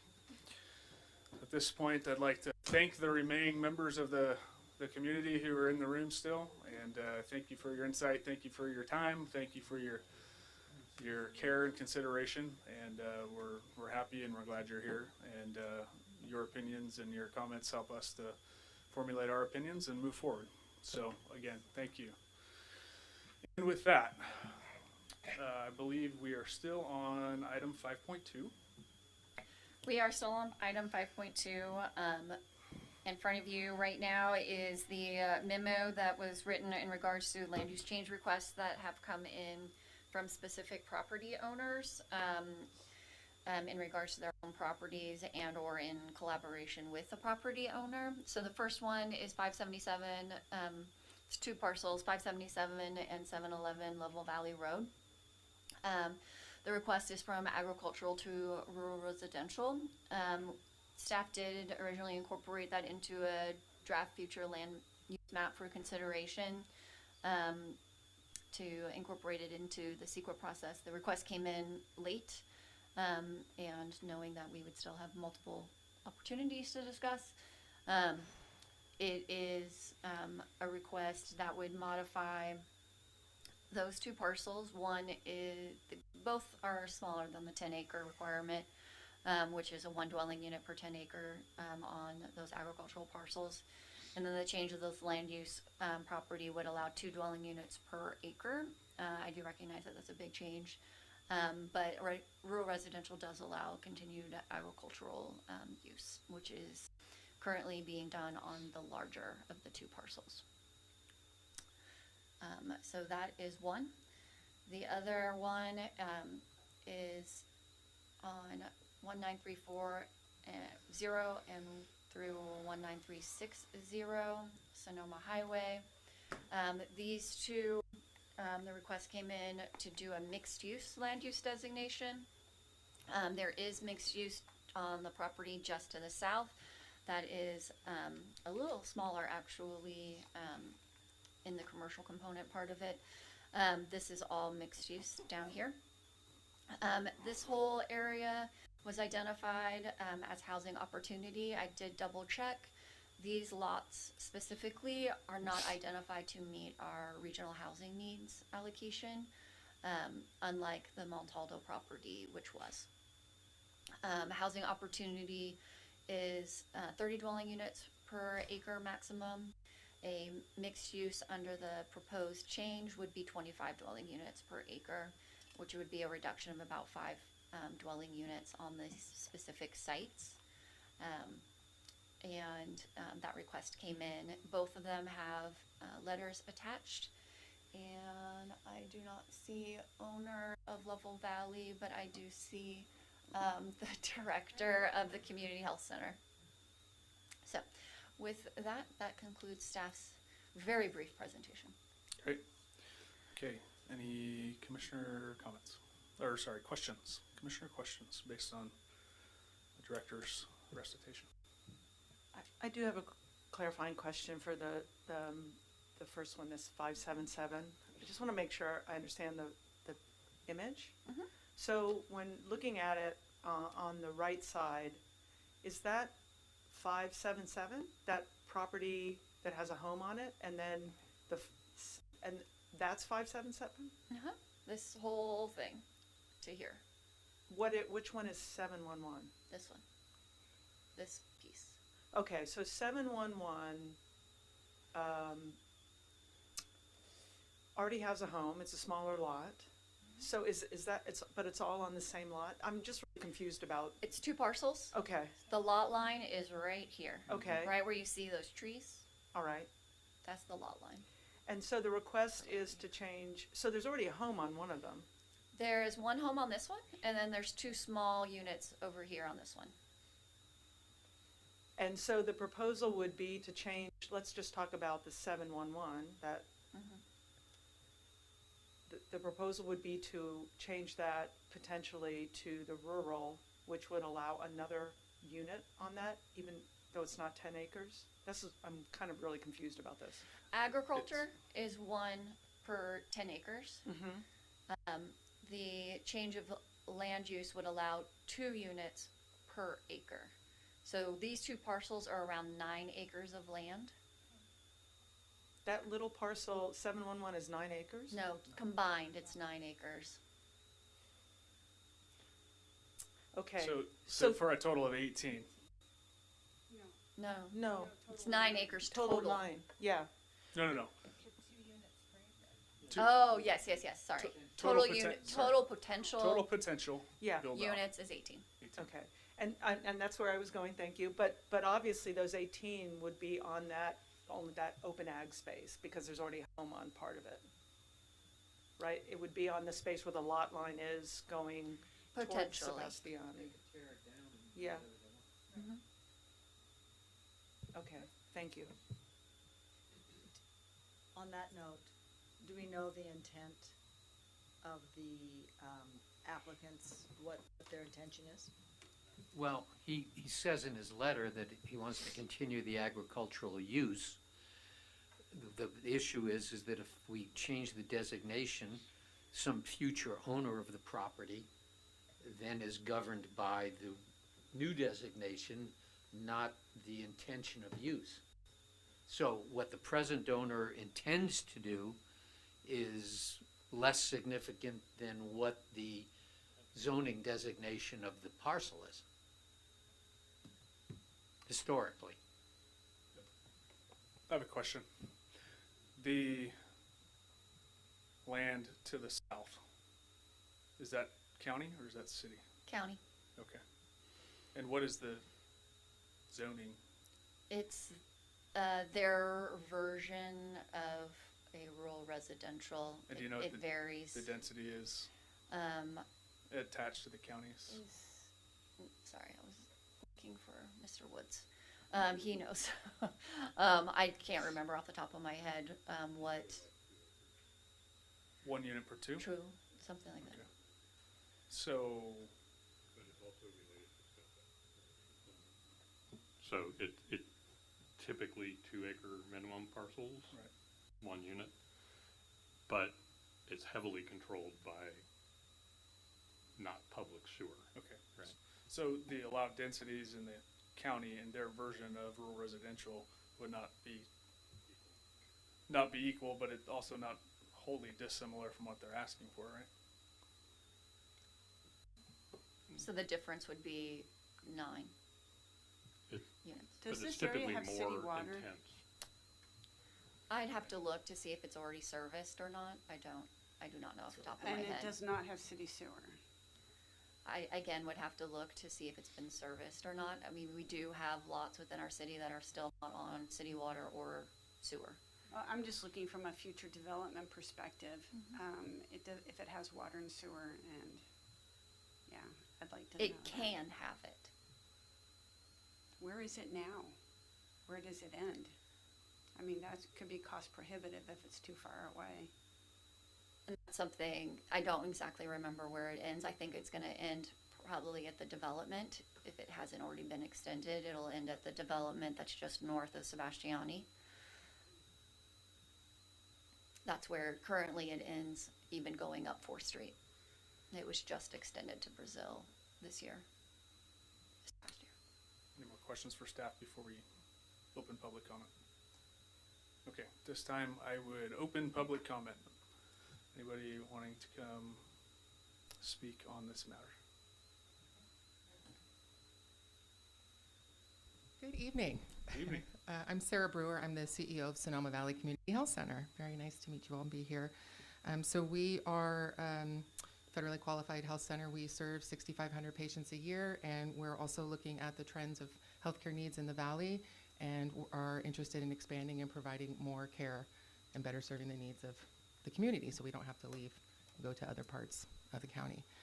We're also interested in providing housing. One of the challenges that we have is in recruiting and retaining staff, and especially healthcare providers, is housing.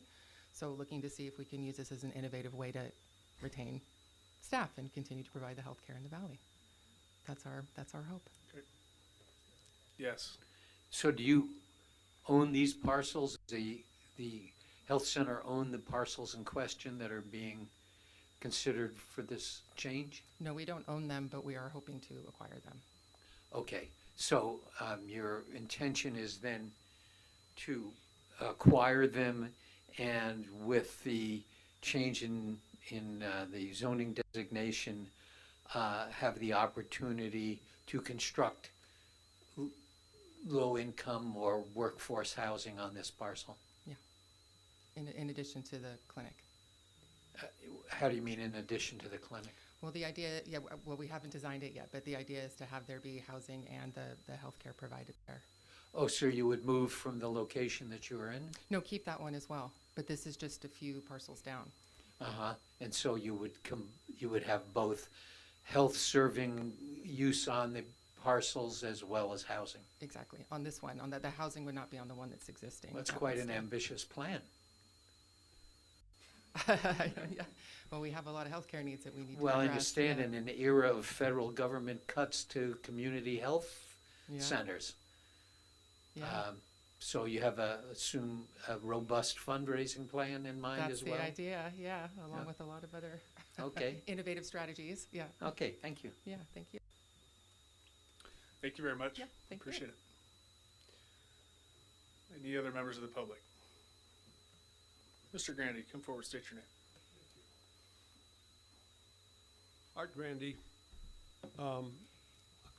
I go up and down Level Valley Road quite often, walking, bike riding. I don't think the possibility of having that developed to the rate of 2 per acre for a roughly 10-acre site and that location suits the scene. So there are a lot of practical issues as well, which obviously everybody already knows about: water, sewage, whatever, lots of complications. Money can solve some of those to some degree, but not at this time. Thank you. Thank you. Any other public comments? Okay. I'll close public comment at this time, bring it back to the commission for commissioner comments. Any comments? Commissioner Willers. For me, it's all about edge condition, and it does link back to our earlier discussion. One of the reasons that's stated in the letter is because we're considering adding housing to the Sebastiani property. Well, we're not. We don't know what we're going to add to the Sebastiani property at this point. And so, you create an edge condition of growth, and the edges around it respond. It's California development. It grows from the edge out. And so I don't think that there's a reason to rezone this land. There's a request to rezone it. And I think the implications of rezoning it, in my opinion, are too great, given the edge condition, to make it reasonable. So I am not in favor of this request for those reasons. How about the other request? The other one, it's intriguing. It's zoned housing opportunity. I think the mixed use zone is almost equal. I have no issue with the mixed use zone being applied on the corridor here. It's the place where it probably makes sense to do it. It is also the area where we have opportunity to have, it's good to know that it's not being used for RENA numbers at this point. And its current zoning is, it's housing opportunity. It's housing opportunity, so it doesn't allow anything but multifamily? It's currently a mixed-use corridor already as a corridor. So I don't have any issues with that, with changing that. I don't think the density, the 30 dwelling units per acre is that great of an impact on these parcels, even in their aggregate, because it's all about parking cars, as you can see next door to it. So. Great, thank you. Any other commissioner comments? Commissioner Damba. I will make a comment. I am also supportive of the redesignation to mixed use in this parcel. I think it's a reasonable plan. It fits in with the zoning around there, and I'd love to support what your efforts in trying to bring housing and continue expanding healthcare to the community.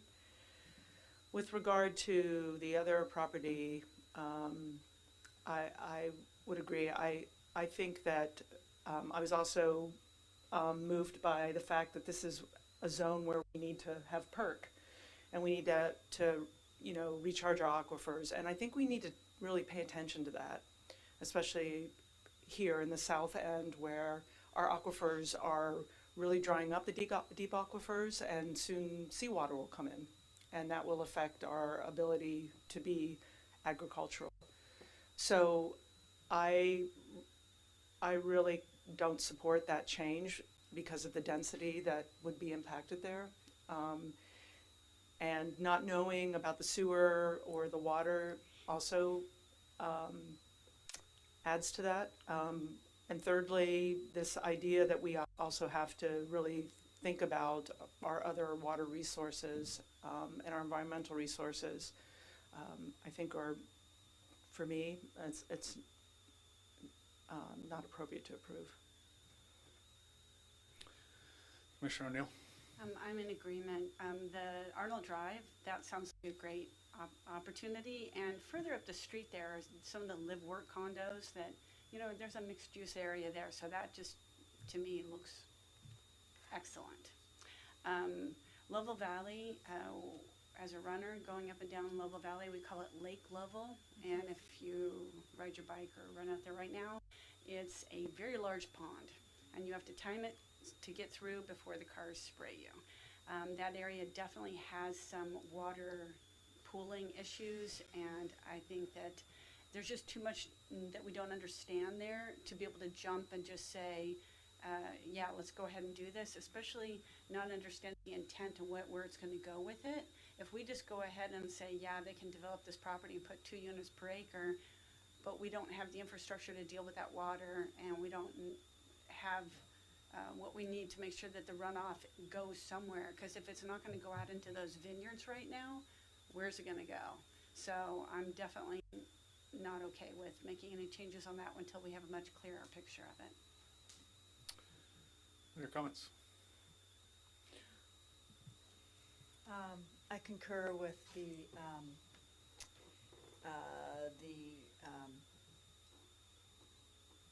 what the hospital wants to do with those properties, and yes, it makes all the sense in the world because it's already there. Regarding Lovell Valley, with a lack of intention, I'm not compelled to, and a lack of information about what's going on there, I'm not compelled to approve that. I just don't know enough. Anybody else? Okay, I'll just join in the comments of my fellow commissioners. I don't have much to add other than I join them in their analysis of finding that a rezone to rural residential doesn't quite meet the test as far as edge conditions and I could see if we were entertaining the idea of housing on the adjacent site, then it might be a little bit more applicable, but by the consensus tonight, it sounds like we are not. So for those reasons, I join in not supporting the rezone for Lovell Valley, but supporting the change to mixed use on this other site. And I will. Doesn't need to be a motion. I didn't think so. Okay. Question. Yes. If there was anything in regards to the elements, I mean, instead of going through them, unless anybody had some very specific comments, is it possible to move those edits forward? Or do you want them, or do you want them moved again to the March meeting? Because we've moved them So 3 meetings now, I think. I would be willing to entertain what my colleagues have to say, but I would prefer to move them forward to March. I think that they're deserving of a little bit more conversation we can have at this point, and I would like to hear 5.1 tonight too. So it would be my opinion to continue the balance of 5.2 forward to the March date. Okay. And to hear 5.1 before the 10 o'clock hour. Is there any? So the only input that I would make is that both of those elements have very minor edits from the ad hoc, because most of the elements are driven by things we really don't have the opportunity to have any input on, right? The safety element and the cultural resource element are primarily directed, other than the way in which we're going to implement the cultural resource, are primarily directed by state law. And so our general plan is consuming state law and putting it within it and structuring it.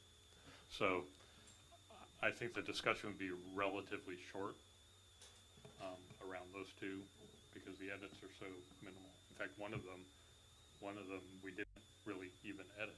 The cultural resource one, we didn't even have any comment on. Okay, I'd be willing to entertain a poll of who would like to continue those items within 5.2 to March versus hearing them tonight.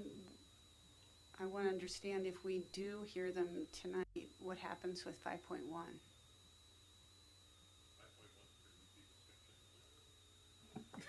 Because I think that's a higher priority, but. So I don't know. I'm willing to go for another 20 minutes, and we probably, in my opinion, we could probably get done and be done. I suggest we deal with 5.1 first, see how quickly we can get it out of the way. That is my suggestion. Not that I want to rush. That is my suggestion. And then we'll do it. Yeah. Wasn't one of those colors tonight sloth? Yes. Yes. Yeah. Where did that come from? I don't know, but it was on one of the colors. It was a sloth gray, and I was thinking of you not wanting to rush. Not that you're a sloth. What color is your house? Okay, so that said, we are going to table the balance of 5.2 and move on to item 5.1, interpretation of multifamily dwelling. And Director Gates, if you would please. Sure. And there we go. Before you is an interpretation for your consideration tonight. So again, strict adherence, it's about multifamily dwelling. Strict adherence to the definition in the land use tables for multifamily dwelling would preclude multifamily residential development from including multiple structures, being plural, containing one unit each on a single lot, because the definition of multifamily dwelling refers to a structure being singular. In order to allow mix of residential building typologies in a multifamily residential development, the existing definition of multifamily development is more accurate as a land use type rather than multifamily dwelling. So interpreting multifamily dwelling to allow a mix of building types also comports with our development code's rules of interpretation, in that a development code provides structure. It should be interpreted as structures, and the term structure is defined as buildings, being plural. So there's two different ways to interpret that. In addition, while not specifically listed in the land use table, a multifamily development does meet the same intent as a multifamily dwelling in the zoning district, and is substantially similar to a multifamily dwelling in the sense that it contains more than 2 dwelling units on a single parcel. And so recommendation is to approve the resolution accepting the zoning code interpretation. So that would be for purposes of the use table under our section 1910.050. Multifamily dwelling shall have the same meaning as multifamily development, which already is defined in our code. That concludes my Great, thank you. presentation. Amazing. Any questions of Director Gates? Neither do I. I need to open public comment. Any members of the public wishing to address the commission? I see none. Council, don't you dare. Bring it back to the commission for comment. Does anybody have comment? Okay, neither do I. Is there a motion? Motion to approve the recommendation to change the use tables under SME section 1910.050. Second? Roll call, please. Commissioner Willers? Yes. Commissioner Barnett? Aye. Commissioner O'Gorman Jenkins? Aye. Commissioner Dombach? Yes. Commissioner O'Neill? Yes. Vice Chair Nugent? Aye. Chair WIRICK? Aye. The motion passes unanimously. Okay. Can we continue the discussion on the remaining points of 5.2? Is there any objection? I have a question. Does that include the land use element or just the, because the land use element is there.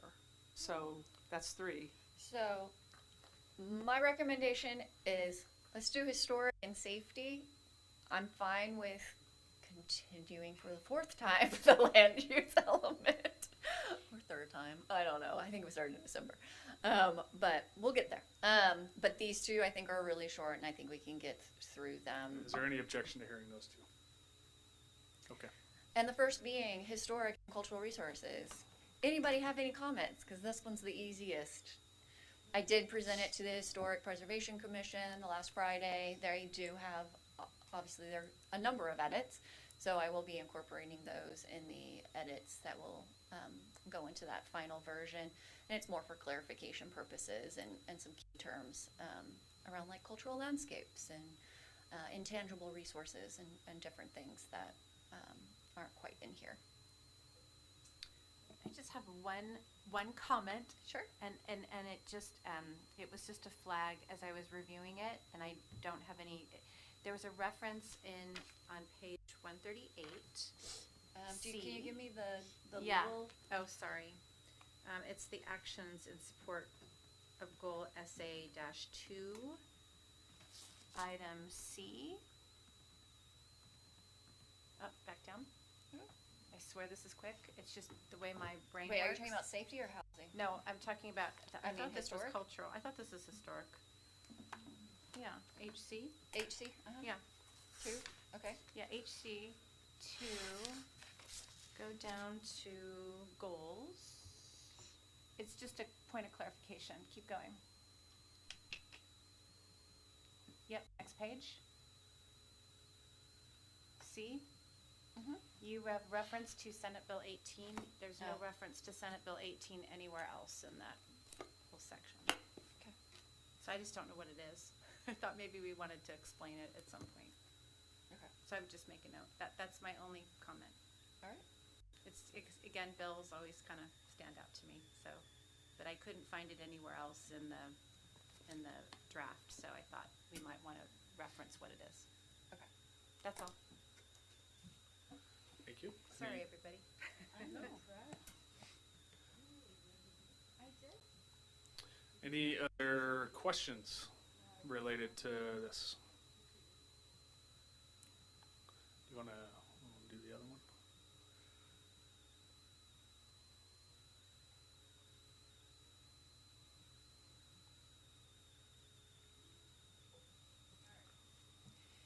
Safety element. There were a few edits, comments. I will be adding more around climate adaptation based on what we've done in our hazard mitigation plan. I'm working with Sarah Tracy on that right now. And then also after the review of the hazard mitigation plan by Department of Emergency Management and others, if we do have another opportunity to modify that, we're going to reverse also and incorporate some of the things that came out of the recent evacuation traffic study. Some of those details that are in there that don't belong in the general plan, but really go into that hazard mitigation plan itself. So just FYI on that. Just general, if anybody had any specific questions or comments on the safety element itself, there were a few comments in this element, just for also consistency's sake with our other element. We'll be reformatting everything and making sure that there's consistency.